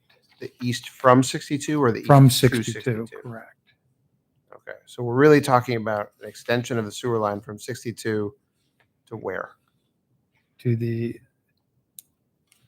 edge of the, I think the previous exhibit showed that, and I think it had the lineal feet. So where the two roads connect, yeah? Well, Is that we about were it? not aware that the extension to satisfy saldo and the deferral would have been on the south side. That's where we thought manhole 62 was, that's why that was there, was to do that. And I think, as this gentleman said, to satisfy the entirety of that saldo requirement was manhole 62. The extension and connection to manhole 62 is not our or the applicant's obligation. We're satisfying that by providing that manhole. Anybody else that wants to connect to it, they have to get their sewer to that point. And they can do that in the right of way of Shantz Road on the south side, and that would be the church. So this, again, my response to that is if they had full compliance with the saldo, they would need to extend the main to the east and put a manhole at the end of that run. If it was manhole just- 62 what's that? didn't exist, right. Taking Technically, out yes, it is- 62 it is- without 62. Here's But- my problem, gentlemen, and I'm going to interrupt because it's getting late and I'm getting punchy. I'm a little bit concerned that the board is being asked to evaluate and interpret engineering for which A, the engineer who's responsible is not here, so that we're not putting undue pressure on George to interpret a plan for which he's not responsible. And B, there seems to be some legitimate confusion as to what the record plan requires. So if I may, the initial resolution approving the deferral did call out that there would be a stub, but the rest is deferred. Right, but I don't see the original thing in front of me, which is my problem tonight. So rather than have the three of us, and Tom and Andrew, who's also a lawyer, without the benefit of the engineers who were in charge of A, this project, B, the deferral, C, excuse me, bad word, what the hell's going on here? I am not comfortable, me personally, and I don't want to feel like I'm wasting Tom's time or giving you an adverse anything without understanding what I'm voting for, because it sounds like none of us really know what's going on here. No, and I apologize for if I'm confusing you. We are willing to put in the force main on the north side of the property from the proposed street to the property's corner. Yeah. It's on the plan, that it's on the exhibit. It's a green line and it goes all the way out to the number 402 on the right side of the screen. But your point being that it may not serve anybody's purpose on the north side of the street. But we'll put it in. It may not, right, no one may ever connect to it. Was the original deferral for the sewer line on the north side of the street? It is not called out specifically, but it would be the frontage of the property, which is the north side of the street. So implied. All right, so it's implied that we're not talking about the south side anymore. We're not talking about Bud Newton's connection from the church anymore. We're talking about whether or not we are requiring you, as the builder now, to insert a pipe to nowhere potentially, with the idea that maybe someone will tap into it because it might be there and it's more convenient. That's the deferral we're talking about. We're talking about deferral of pipe from the Jade, or no, from the extension of Surrey Court to the east. It's not from manhole 62, which is on the south side. This is on the north side of Shantz Road. It is how many feet of pipe that we're talking about? Do we know? 386. 386 feet on the north side of Shantz Road, your frontage to the property, to the corner of the property line. That's all we're talking about. That's it. Okay. Sonny. My head is turning. So I'm not sure I want to make you put a sewer to nowhere. Doesn't make a lot of sense. It sounds like the proper engineering solution was to put it on the south side, but it wasn't. What I'm hearing is it wasn't engineered because it was during the primary review, if I'm understanding right. And so we're now in this quandary. Is there a reason why you don't want to do it on the south side? Make it useful. It's not his property. That's not it. It's not our property. And as it is, manhole 62 is technically not on our property either, but it's agreed to and it's on the plan and we're going to do it. And everyone that needs it can access it from other legal means. All right, so let's go back to the actual request that we're here, right? The actual request is not to redesign the subdivision. The actual request is either you're going to put money in a pot to cover the build later, if we would call it, which could sit forever, or our option is to call the deferral and you'll just build it. Or you call the deferral satisfied by manhole 62. Okay. I'm going to tell you as a non-engineer, not second guessing, that I'm not comfortable with that option. What I'm more comfortable is the way the motion was phrased, because it makes it cleaner for everybody involved. Even if it ends up being a pipe to nowhere, you said that, that Engineer Newton was willing to cross the street and tap into it. It might serve the benefit of the church's design. So I think we stick with I hate phrasing motions in the negative because you're voting yes on a no. But the original motion is essentially to call the deferral, deny the request for money, have it built, and then we'll figure out the rest later. Yes. Okay. Jim, anything else trying to simplify it? No. Sonny, No.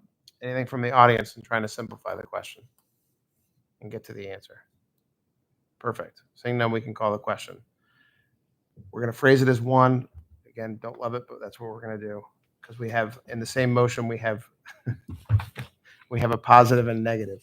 I rescind my motion. I'm going to let you make the motion. Well, no, it actually makes it. I would separate them if we're going to do it. So let's do this. Can I separate them to say we're going to first rule on the motion to deny request for the cash in lieu. And Sure. second, have a motion to call the deferral. Sure. So it's Sure. not changing the motion, it's just splitting it. Do I need to do anything more than that? That's okay. So all, again, phrasing it in the negative, which means a vote in favor is to deny. Motion to deny the request for cash contribution in lieu of the developer installing a sanitary sewer main extension in and along the south side of Shantz Road. All in favor of denying the request signify by saying aye. Aye. No opposed. So that request is denied.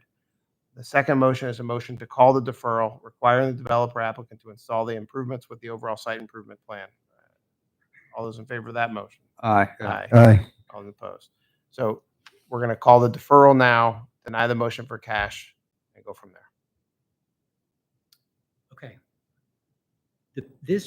That's fine. This plan has a deadline of submitting the plans for recording to the township.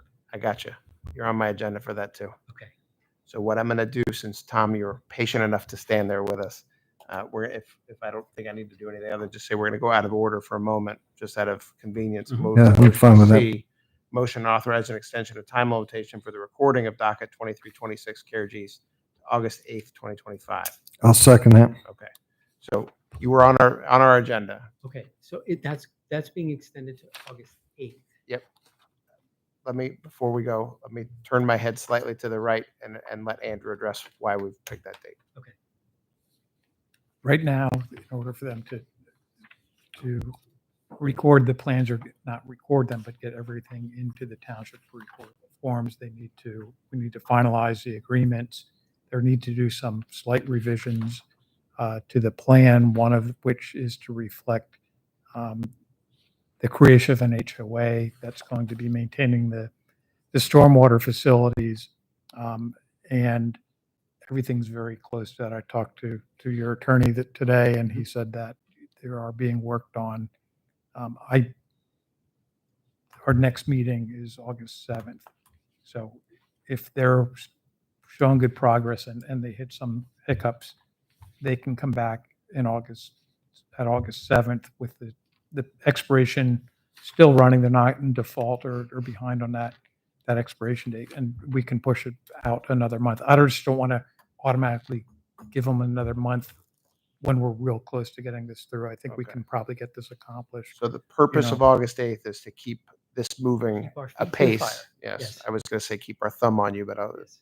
thumbs or feet, Either whichever way, the same. we're good. Yeah, I just That don't want allows you you, guys- if we don't get Yes. if we Yeah, don't fine. get it done, We're you good. can come back. Okay. We'll have this conversation again, We will continue to work as hard as we can to get this done. but we're not going to go back to the confusing conversation I before. So apologize for that. unless there's any comments or concerns, all those in favor of the motion authorizing an extension of time limitation for the recording of docket 2326 Carriage East to August 8th, 2025, signify by saying aye. Aye. Aye. Any opposed? All right. So to recap, we're denying the cash contribution in lieu. We're calling the deferral now. So that needs to be built. And then we will hopefully not see you next month because everything's wrapped up Hopefully. tidy and beautiful. Very good. Thank you, Tom. I Thank you appreciate very your much. patience. Me too. Thank you. Thanks. Motion with the extension. See.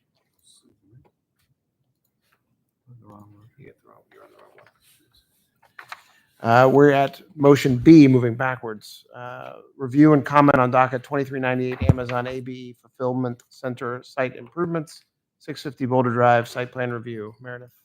Thank you, Mr. Chairman. So this project involves site improvements to an existing distribution facility that includes restriping of an existing rear truck court to accommodate additional trailer parking stalls, removing an existing overflow passenger parking lot to allow for new access drives into the truck court, and installing landscaping, internal sidewalks, and pavement. This is a site plan review. So the Planning Commission provided comment on May 21st, and the board will also provide comment that will then go to the zoning officer. Okay. Hi. How's it going? Fantastic. And Great. you? Doing great. All right, introduce yourself for me. please. I'm Matt Patterson. I'm with Kinley Horn. We're the civil engineer representing this project here. All right. Matt, what's going on? So yeah, Meredith gave a pretty good overview here. Basically, we're doing essentially a yard maintenance project for the existing ABE 3 Amazon fulfillment center right up the road from here. Going to involve a loss of about 30 or so parking stalls. It's pretty much going to be limited to a lot of restriping internal to the the truck parking areas. There'll be some installation of some sidewalks just so the workers can work around and operate and maintain and inspect their vehicles back there. The loss of the associate parking stall or parking area will essentially be replaced with a new internal truck circulation just so the trucks have easier internal access throughout the site. So we are in receipt of, we have a letter from HRG and the rest of the township staff. Everything is a will comply from there. So we're gearing up to make a resubmission back to the township and move forward with our site plan here. George? We have a review letter dated June 12th. Several minor stormwater issues which the applicant is going to be addressing. So we have no concerns about the application. Sonny, anything? I was looking at Google Earth trying to figure out the before and after. You said you made some improvements to truck circulation. Where exactly is that on the map? So this is, I think the north is pointing to the right. Yeah. So this would be on the east side of the facility. So is it, can you point to it or something? Is it just? So you're looking for that new truck circulation aisle? Yeah, I was just trying to figure out. Yeah, so sorry, that'll be on the left side of the plan there. Yep. And right where all that like new landscaping is, that's where that existing employee parking area That went was. away, yeah. Yep. And that'll essentially be replaced with basically to help the trucks circulate in and out of there. Isn't there already a drive there now or no? Are we talking about that drive right here? Is that what you're adding?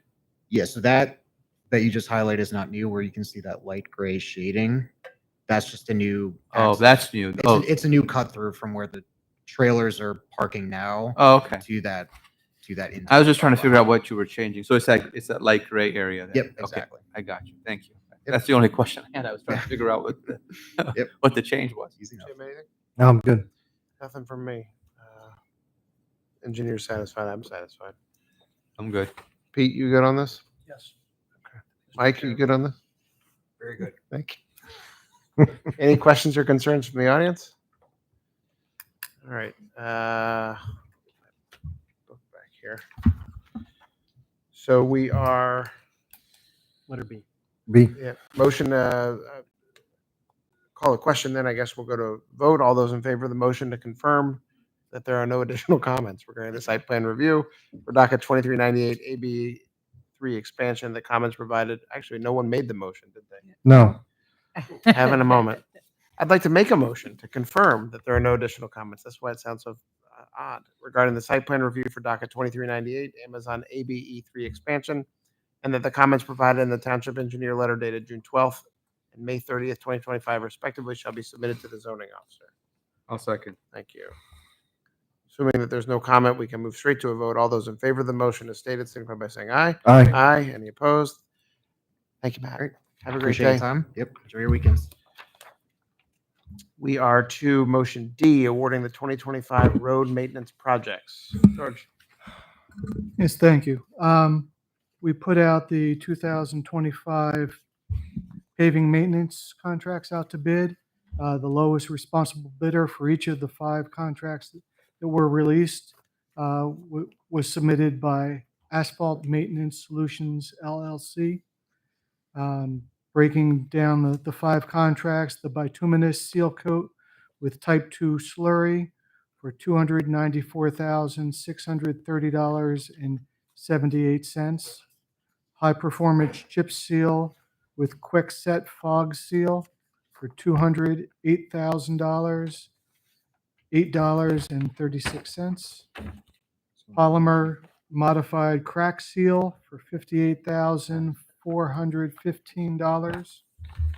Single micro surfacing contract for $669,000, $117.04. That's 269, yeah. I'm sorry. Did I go wrong? Yes. I don't want it to be 600 when it's only 200. Yes, sir. $269,117.04. That sounds better. Thank you for the correction. And then the ultra thin bonded wearing course for $250,194.34. We've reviewed their bids and their qualifications and found everything to be in order, and we recommend accepting these 5 contracts. I make a motion to award the following 2025 road maintenance projects to Asphalt Maintenance Solutions LLC. Bituminous seal coat with type 2 slurry contract in the amount of $294,630.78. High performance chip seal quick set fog seal contract in the amount of $208,008.36. Polymer modified crack seal contract in the amount of $58,415, and single micro surfacing contract in the amount of $269,117.04, and the ultra thin bonded wearing course contract in the amount of $250,194.34. I'll second it. And thank you for reading it. I don't have a briefing on this, George. Are all these, or can someone answer if all these are in budget for what we're doing? Yes, they are. The between the general fund and the liquid fuels fund, we do have approximately $900,000 budgeted. There is in the total liquid funds account, there is about 2.6 million available. So there is definitely sufficient funds. I believe there was an issue briefing in there somewhere. Oh, you did. Okay. So there is significant funding in the liquid fuels account. The amount budgeted for this year wasn't. I don't know if Scott can explain. We actually budgeted 680 some thousand, but that was before the winter. We always add. We don't know exactly what roads we're doing, so we're just estimating when we do our budget that early. So we add, some of the roads that weren't on there for our budget was added over the winter time because we had some damage.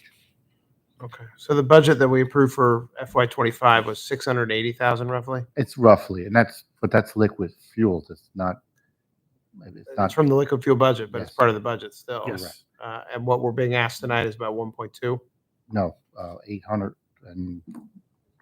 That's not what my math is. 820. It's 872.57. The balance is out of the general fund, which has a balance of 252,000. Okay. So I'm lost. I am too. So we're getting 850 some odd thousand out of the liquid fuels account, and we're going to take the rest out of the general fund. The 200 and 208. The 208 is out of the general fund budget. And That is budgeted in there. All right. So that's- the high performance chip seal quick set fog seal contract amount of $208,008.36 is in the budget, in the general fund budget. Correct, because that is not liquid fuel And approved. is it under budget or is it right on the number? We're right on that number. Perfect. Okay, so that's good predictive value by you. Well done. The remaining roughly $850,000 to $870,000 is coming out of the liquid fuels account, Correct. and that was exactly what the liquid fuels account is for. Yes. And we have enough money in the liquid fuel account to cover this. Yes, we'll have a surplus of $2,078,000. All right, so we're going to have the budget in the current liquid fuels budget. The balance is over two. Yeah, Your numbers still- 2.6 million. Your numbers are still not, but that's fine. but see where I'm going. Yeah, I do. 208's I coming do. out of the general fund. The remainder is coming out of it's 870 something like Because that. this is still like 1.2. No. Yeah. I think I hit 100. 1.079 I million think is that's the total. number. 208 coming out, so roughly 800 something. rough Okay. number. But again, going back to it, because I don't have Sonny's got the briefing. I don't have it. We're all in budget. Yes, there's. Okay. Yes. Sonny, any questions? No. Jim I have none. and George, this went all lowest bidder on this. Correct. Did we get more than one bidder? No, just one bidder. Just one bidder. Yes. It's always the same one. Yep. And it was the lowest one. And it's the lowest one because it's the only one. Hey, you know what? It's all about. I already know perspective. this answer because we've gone through it before. Any questions or concerns from the remaining public at this late hour? Okay. All right, moving forward, we move to a motion, a vote on the motion to award the roadway maintenance contracts as listed in the previous motion. And all in favor, signify by saying aye. Aye. Any opposed? Thank you. That passes. E, motion to transfer funds for Applewood Pump Station Force Main. Cal. Thank you, Mr. Chairman. Back in 2020, the force main in Nursery Street was found to be in pretty poor condition and was in need of replacement. And we did the work at that time when the roadway was reconstructed. Since 2022, we have had an item in the budget to do additional work on more force main, but that has been delayed a little bit because we knew that the property that is north on Route 100 at Nursery was going to be developed, and there was a desire to work with the property owner to locate the new force main through that property. We have got plans in on that property now, and the owner is working with us. So at this point, we would like to move forward with starting the design for that. And the current budget of $75,000 is not satisfactory for this year to work with that. We have an estimate from HRG for the work, for their work, as well as the cost estimate for the construction. So at this point, we're asking for an additional $75,000 to be moved from the sewer fund's unappropriated reserve into the operating budget to do the prep work. and then we'll be budgeting next year's budget for construction. We'll make a motion to transfer $75,000 from the sanitary sewer funds unappropriated reserve account to the sanitary sewer operating budget for the Applewood Pump Station force main replacement. Is there a second? I'll second it. Thank you. Sonny? Okay, so I just want to make sure I understood this properly. I apologize. So the 75,000, that's not budgeted, right? There is 75,000 budgeted. However, the estimate for the engineering is greater than that. So we're requesting an additional 75,000 to begin the engineering. Engineering costs are 150 roughly. We only have 75 in the budget, so rather than spend. That's what I'm saying. It's Yes. it's high. What We're authorizing something over and above the budget. Okay, and I understand from the briefing that we've got in the construction for next year will be around 975. Is that right? The HRG estimate for the construction at this point in time is 975,000. Again, we'll be budgeting for that in future budgets. Okay, and we have more than enough in the account. The sewer fund has okay significant funding. Okay, cool. That's all the only question I have. Jim? I'm okay. Me too. Any questions or concerns? Gentlemen, thank you for coming tonight. Appreciate it.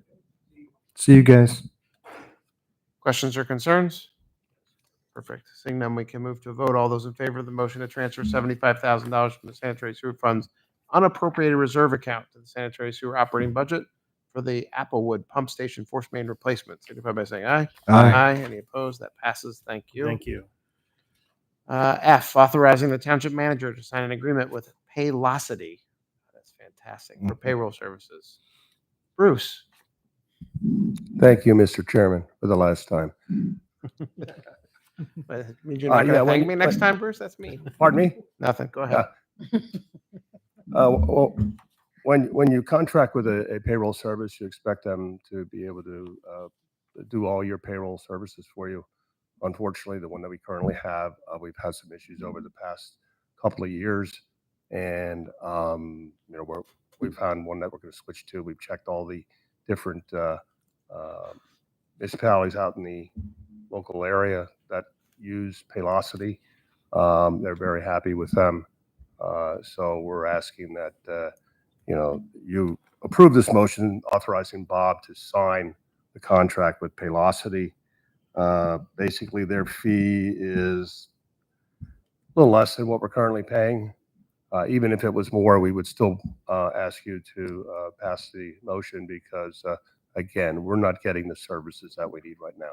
And it's quite telling when the payroll company you utilize doesn't use their own system for their own payroll. Okay. Maybe that should be a question in the future. A telltale Send us sign. the RFQ, like who do you use? Jeff Foxworthy, and there's your sign. I mean, all of us got paid. We all got paid correctly, but there were some issues that Michelle spent a lot of time on, and kudos to her for working on it. So I'll make a motion to authorize the township manager to execute an agreement with Paylocity to provide payroll services for the township effective July 3rd, 2025. Is there a second? Awesome. Thank you. Questions or concerns? Anybody? Anybody in the audience have real investment in that one? Our current guy uses Paylocity as well. Does our current provider use Paylocity as well? All I know is that there are a lot more municipalities that are using Paylocity versus Paychex. In fact, one of my past employees, they've been using it for a number of years and they're very happy with it. That was going to be my question, and you answered it proactively, so that's why I approved it. Yeah, we reached out to. Yeah. We do with Paychex too. Again, there was one big issue that they just couldn't handle, and we ended up reaching out to an attorney and incurring more costs to get something straight. Okay. Well, yeah, I agree with you. If you get the total cost, you're way ahead. All right, so we'll call the question and move to vote. All those in favor of the motion to authorize a contract with Paylocity, signify by saying aye. Aye. Aye. Aye. Any opposed? Thank you. Thank you, Bruce. Motion G, accepting the resignation of Gwen McCurdy from the Park and Rec Board. Ryan. So at the most recent Park and Rec Board meeting, Gwen submitted her resignation effective June 19th, 2025. The Park and Rec Board accepted her resignation at that June meeting. The current term expires at the end of this year, 12/31/2025, and we are recommending accepting the resignation so we can begin the replacement process. Make a motion to accept the resignation of Gwen McCurdy from the Park and Recreation Board. I'll second. Thank you, Sonny. Any questions or concerns?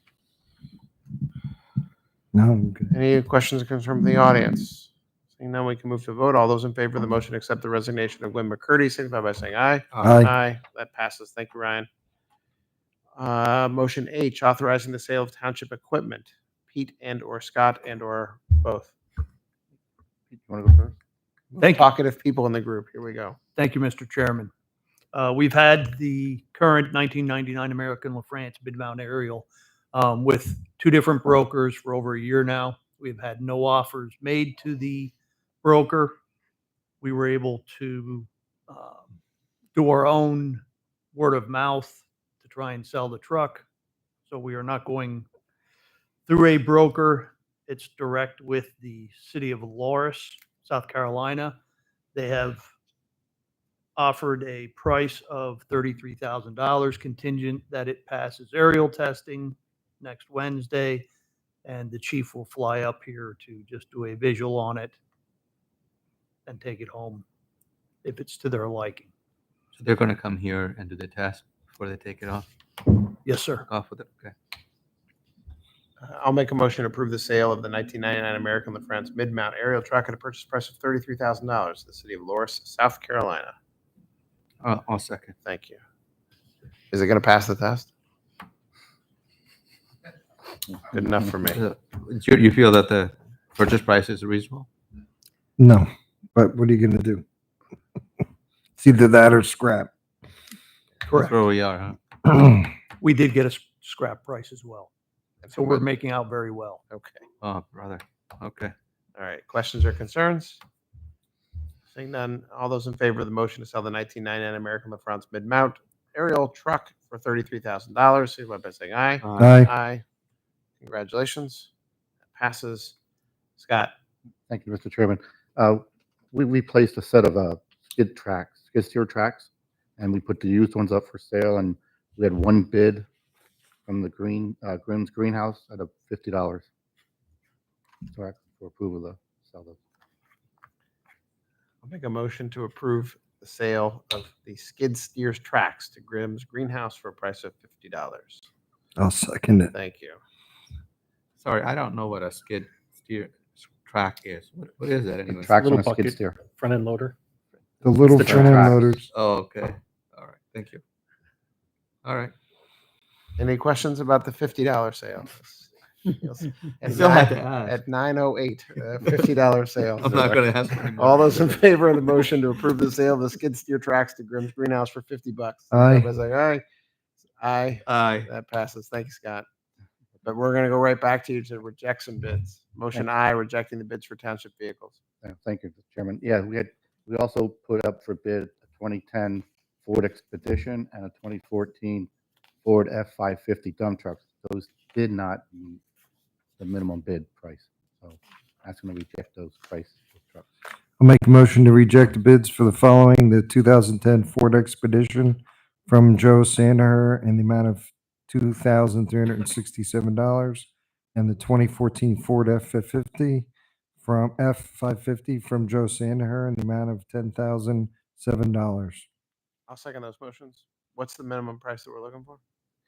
I was hoping to get between 35 and 4,000 for the Expedition, and we actually do have somebody, another borough, is looking at that for that price. So we're Okay. hoping that goes through. And I won't let the 550 go before 40,000.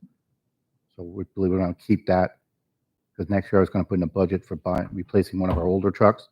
I think I'm just going to replace it with this. It's a much cheaper option. Okay. Any other questions, concerns? Call question and move to vote. All those in favor of rejecting the bids for the 2010 Ford Expedition and the 2014 Ford F-550, signify by saying aye. Aye. Any opposed? That passes. Thank you, Scott. Motion J, approving the use of funds to support Upper McConchy Township Fire and Rescue Station 57 staffing program that all just left. Pete. Thank you, Mr. Chairman. I was before the board a few months ago to transfer the first initial $50,000 to support the staffing program for Station 57. Since then, we've rolled through approximately a little over half of that money. And we possibly would not make it till the next meeting to have enough money in those funds. So I'm requesting the board approval to move another $50,000 over to the Station 57 fund.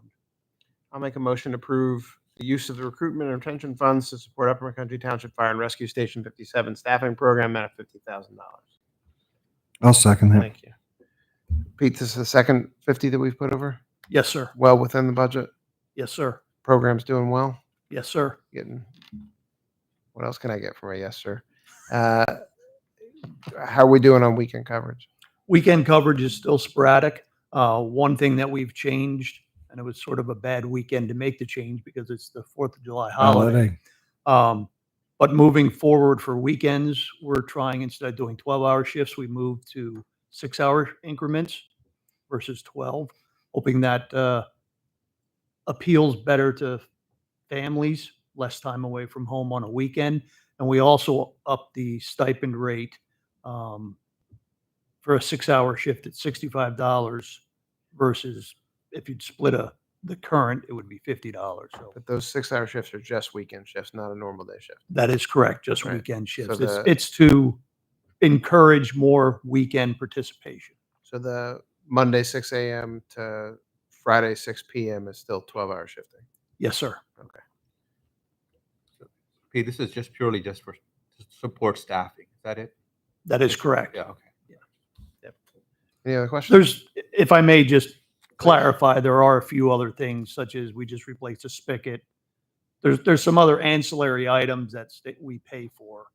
Within the lease that 57 has with the staffing quarters. Yeah, correct. Okay. But it's predominantly staffing. Predominantly Okay, staffing. all right. I just want to make sure I need. Any other questions or concerns? Seeing none, we can move to vote. All those in favor of the motion to approve the use of the recruitment and retention funds to support Upper McCountry Township Fire and Rescue Station 57 staffing program at $50,000. Signify by saying aye. Aye. Any opposed? That passes. Thank you, Pete. Motion K, authorizing the purchase of a second floor to the fire training building. Pete. Thank you, Mr. Chairman. Approved as part of the 2025 budget. I will call it the Emergency Service Training Site Committee provided me with budgetary numbers and I will say some projects at the training site. One of those was to add a second floor to the training building at a cost of approximately $287,000. So before you tonight, even though it was approved as part of the 2025 budget, because of the pending projects that the current conversations amongst the township administration and staff, staff felt it would be best to bring that before you to make that decision whether it was good timing to spend that amount of money. There is a significant cost if we would put the addition on to get the whole site moved down to a different location. Obviously, I'm here to be supportive of the fire companies and 100% supportive of their training endeavors. It's a very important aspect of firefighting, but wanted the board to make that decision on the knowledge they have. All right. I'll make a motion to approve the purchase of a second floor for the Emergency Services Training Building at a cost of $286,955.75. Is there a second? Can't talk about it without a second. Sure, awesome. All right. Thank you, Sonny. So when we're talking about other circumstances that are arising and other things, we're talking about the bond issue and the building of a new fire station, among other things. Yeah. That is correct. Okay. Concerns, questions? I think it's to me it's obvious we should not be spending that kind of money right now, knowing that we're going to make a bold step in the fire service for the community. Training, I agree, training's important, but I think that we need to keep our powder dry here and keep the other endeavor with Station 57 moving as quickly as possible. And this helps us move that as quickly as possible. It's just my 2 cents. I mean, listen, I think I've always supported the fire companies, and I don't think I've ever said no to anything other than maybe there was just one thing where we asked them, it was a piece of equipment, apparatus, we went a different route. I definitely support training. I'm also concerned about all other things we got going on. Pete, and I don't want to put you on the spot, but I want to put you on the spot. I guess, we could defer this to some other time. What impact do you see to the companies? I mean, we still have the first floor, still training going on. Is it, or what are we giving up if we defer this to some later time? So we're basically giving up probably cost increase, moving down the road further.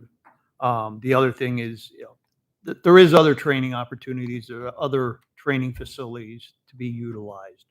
It's the convenience issue of having the training right here in the township. It basically would give them the opportunity to mock up more realistic training compared to what they have now by adding that second story, excuse me. That's why we wanted it to be a board decision. Is this a metal fabricated structure? Yes, it is. Oh, that's okay. I think I went on the website to try to see what it looked like. So I guess you have to balance that on the risk of if we had to move it, and any savings you had would probably get wiped out though. And then some. That's the downside, right? Well, that's considering if we move it. I don't think that's a definitive piece either, because it's always Correct. possible that we could. Yeah, keep it's it- true. We Yeah, can I keep agree. it where it is. That's why I said if. Yeah. But I think that with some flux that's going on and what we're doing and how we're considering it, and the fact that we just issued a bond for well over $286,000, signifying that we have some very large capital purchases that, to be fair, when we did the budget last year and when we contemplated this last year, we were not, we didn't think we'd be moving at the pace that we're moving, and we didn't think that we'd be at a spot where we're potentially in the next 2 months authorizing the build of a new fire station, or at least the conversion of something or to another. So I think at this point, keeping your powder dry is an interesting way to phrase it, but I think that's the way it is that we just, it's not a no, but it's a no for now question. That, and this request was fully made 14 months ago. We put it in the budget. Yes. 12 months ago or 10 months ago, and really things have moved quick since then. And I think, to Jim's point and to Sonny's point, putting the $286,000 back in our pocket and sort of just relax and see where that goes from now makes sense to me as well. Concerns from the audience? Questions? Comments? Okay. If I may, Please. I understand the decision, and I would appreciate revisiting the budget items in the future. What do you mean? That we would not just throw it off the table. No. We're temporarily suspending. I guess what I would say to that is this, Pete. Make sure that you ask us for $286,955.75 for the second floor training facility for when we do the October round of budgeting, and see if we want to see if we can put it back in for next year and have the same conversation if we're ready for it. I think we put it in the budget because we thought it was a need. We put it in the budget because we had the funds available to do it. And we put it in the budget because we want to make sure that our firefighters are the best firefighters around. But we also put it in the budget, not realizing just how quickly we could transform what's going on here. So if in fact the motion to approve it fails, I would demand that you come back and put it in the budget again and have us have this conversation in another couple months again. Thank you. Okay. I had one question for you too, given we talked about price escalations. Is there any protection from tariffs with this price, or what could happen later? I mean, especially steel. Nobody knows the answer to that. Yeah, you don't, but no, I meant in the agreement. Like, if in the agreement, if we were to go ahead with this, is that a fixed price, or is there? Do you know if there's anything? This is a fixed price. Okay, that was my question. Yes. I don't know what's going to happen next year, but okay, all right. Want to call the vote? Yeah, I'm just reading it to make sure that he was right. Yep. Fixed price. You're right. Thank you, Pete. All right. So we'll call the question, move to vote. He's All very those in- trusting, Pete. Well, it's in front of me, man. I can read it. Give me a second. Jeez. I gave you a second to have a private conversation with an engineer up here. Motion, all those in favor of the motion to Trying to approve the figure out purchase what of he a was second saying. floor to the Emergency Services Training Building, cost of $286,955.75, signify by saying aye. Aye. All those opposed? Aye. Nay. That motion is defeated. Thank you. Make sure you bring it back up to us, please. Yes, sir. Board and staff reports, monthly department reports available at the back of the room and have been. Did you mean to say you wanted to approve it or deny it? Because you said aye to approve it. Oh, I'm sorry. I meant nay. Okay, I just want to. I'm. Okay, that's what I thought, because you said I'm one on thing about and then you said aye. Okay. So 3 there was hours three of nays. sleep last Okay. night, so I'm ready to. All right. No, I understand. I wanted to just make sure you were recorded Sorry properly. about that. No. Okay. Thank you. The All monthly right. department reports are in the bill at the back Apologize. of the room. They're on the website. Department managers, anything specific they'd like to add? Pete, now that you're drinking water. Anything else you got? I would just like to wish everybody a happy 4th of July and just remind everyone to remain vigilant with their fireworks. Again, I recommend letting the fireworks up to the professionals. Our police department every year receives noise complaints, etc. If we can let them do their real job and not have to chase noise complaints from fireworks, that would be greatly appreciated. If you do decide to use consumer grade fireworks, please reference the state laws and be very careful and keep everybody in your family safe. Thank you. Mike. I would just like to recognize Sergeant Schlegel once again being recognized for his dedication to traffic safety and the detection of impaired drivers again this year, and also Officer Josh Forrester for his continued progress in crash reconstruction training. Again, earlier this year, he was awarded the ACTAR certification, which is one of only a very few single digits, I believe, in the entire state of Pennsylvania.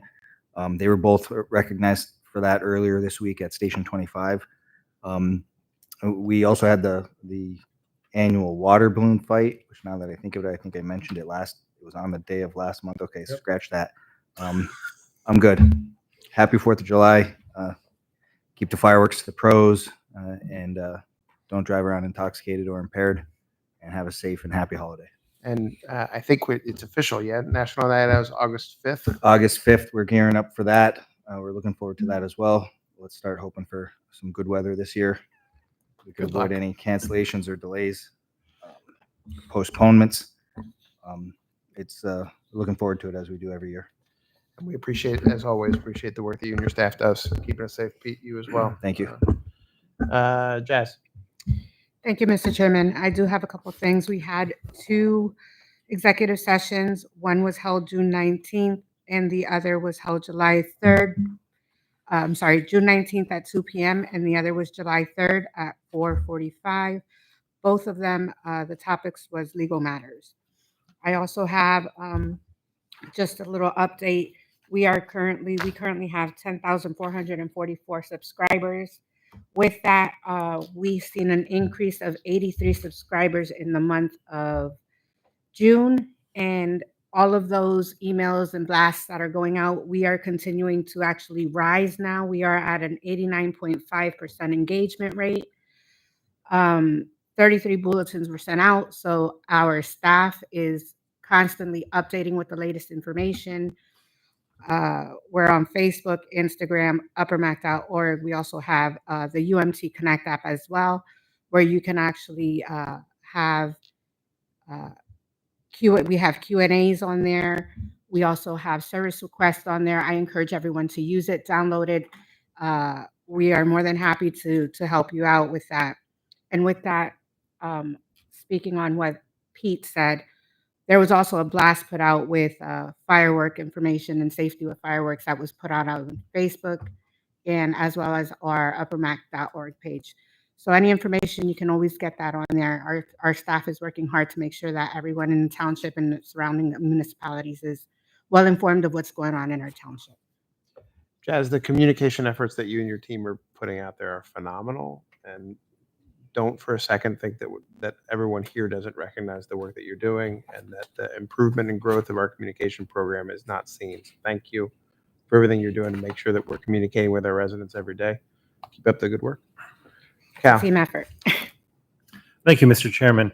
I know the board is aware of this, but I want to announce this for the public's awareness as well. Last month, the board voted on and adopted a bond ordinance, and then later held a special bond meeting approving a bond sale. Since that time, Moody's Investor Services has rated the township with a AAA rating, which is excellent.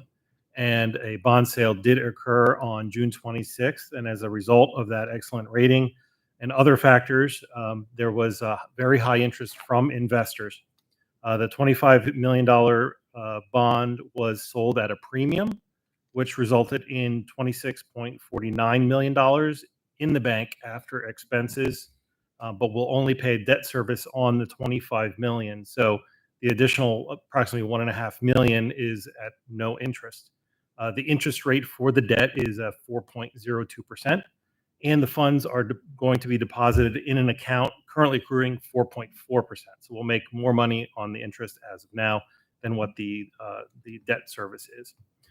The staff continues to meet to discuss the future facility needs of the township and does intend to come to the board in August with recommendations and requesting approval for an architect and a construction manager.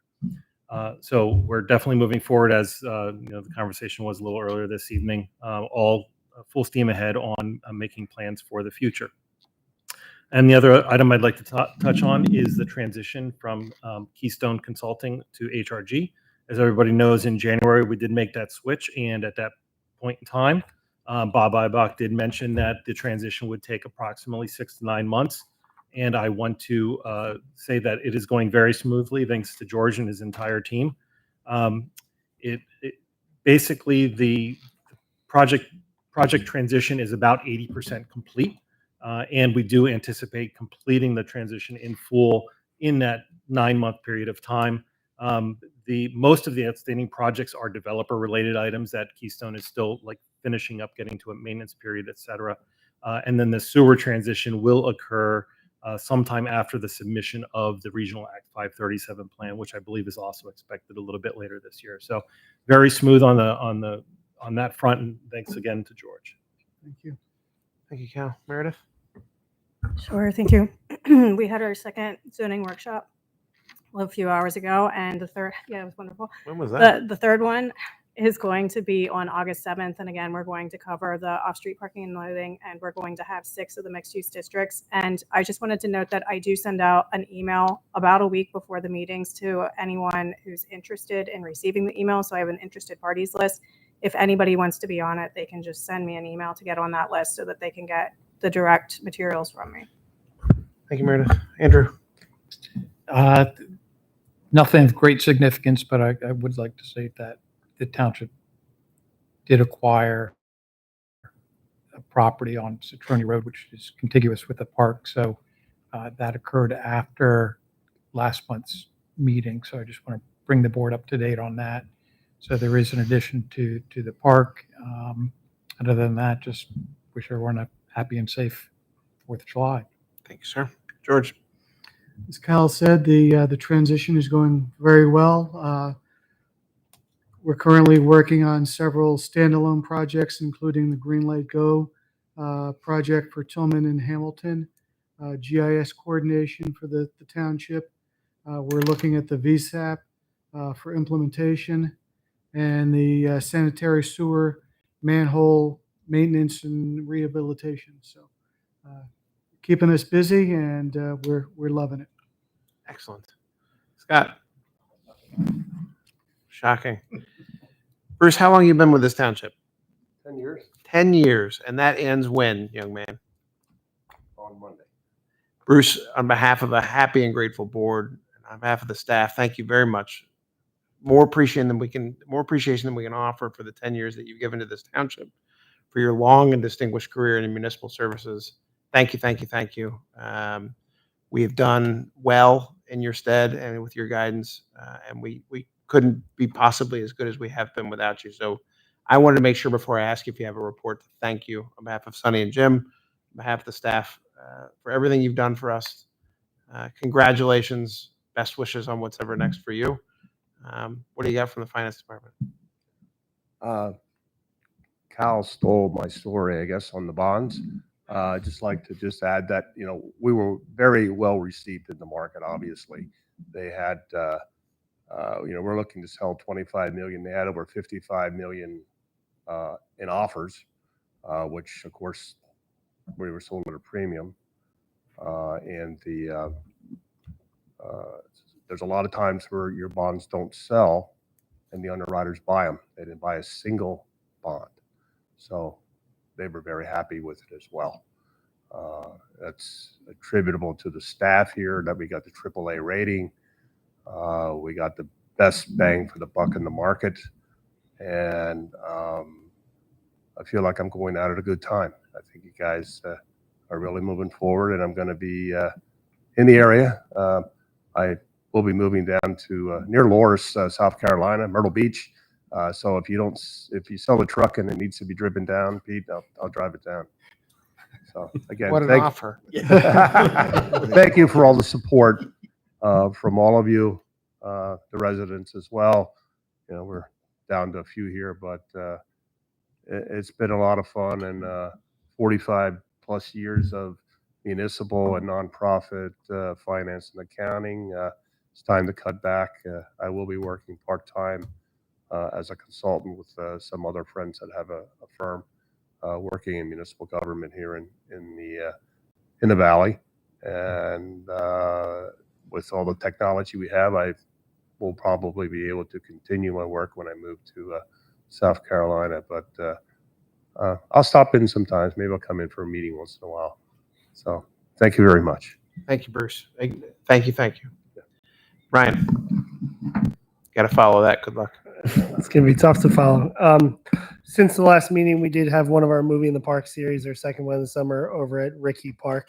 We saw approximately 400 residents show up to that movie. So to give you perspective, wow. I did promise about a year ago when we started our programming that our Movie in the Park series wouldn't just be at Grange and Lone Lane. We would be moving it around. Our first one was at Cape Brook Green Hills, second one at Ricky Park, and our third one will be at Lone Lane. So I'll talk about that in a little bit. Also, our summer camp program, our biggest program that we do offer for 400 resident children within the township, is going very well. We've had an additional list of vendors who have come to the sites, Da Vinci Science Center being one, and the Mindful Child Initiative working on yoga and mindfulness is also coming around to each of the site visits. And last week we had MVP 360, which is a worldwide sports group that usually works with armed services and military families, come into the township and do flag football with all three of our summer camp sites. We had our first two field trips. We mentioned field trips were new this year. Well received was our first one to Hampton Lanes Bowling in Northampton. They were very excited to have us, lined up all the bowling shoes, had the kids right sizes, names lined up, made it very welcoming for our children to be there. And then this past week, actually on Tuesday, we had our first trip to Lehigh Parkway Day, where they went through the Little Lehigh Fish Hatchery, the Native American Museum, and Boots and Saddles did a horse riding show and demonstration with the kids. So overall, summer camp is going extremely well. Upcoming events, if we can stop the rain on Thursdays, Grub and Groove at the Grange is continuing to have a following and grow. A lot of people in their cars today with pop-up chairs waiting for the storm to pass. But the vendors have received it very well, and we hope to continue that every Thursday through September. Doug is left, but we did have our first concert in the park of the summer season this past week at Grange Park, our summer sizzle theme that had approximately, I'd say, around 500 individuals who came. We have a good footprint, a good layout, and we're hoping to hold that for all concerts moving forward. which our next one is at the end of July. It's a salute to service theme with Indian classic rock bands from 6 to 10 p.m. Next movie in the park is in Lone Lane, Friday, July 11th, Superhero Night with Dogman being shown at Lone Lane Park. Chief mentioned National Night Out that we're working with William Rohrbach on to help collaborate on that event. And then we also have a third movie in the park on August 8th, Safari Party with Zootopia at Bryant'sville Park as well. So a lot going on. Fantastic. Sonny. Oh, boy. I don't have much to say. I do want to wish everyone a happy 4th. Appreciate all the comments about the fireworks and safety, and I definitely agree with that. Want to thank, actually want to thank you, Meredith, for a great job you're doing. I'm glad to see the transition happening so well. So just a general thanks for the staff for all the great work you're doing. Jim. Godspeed, Bruce. We wish you well. Happy 4th, everybody else. Thanks. Nothing from me. Open the floor for public comment. Mr. Foose.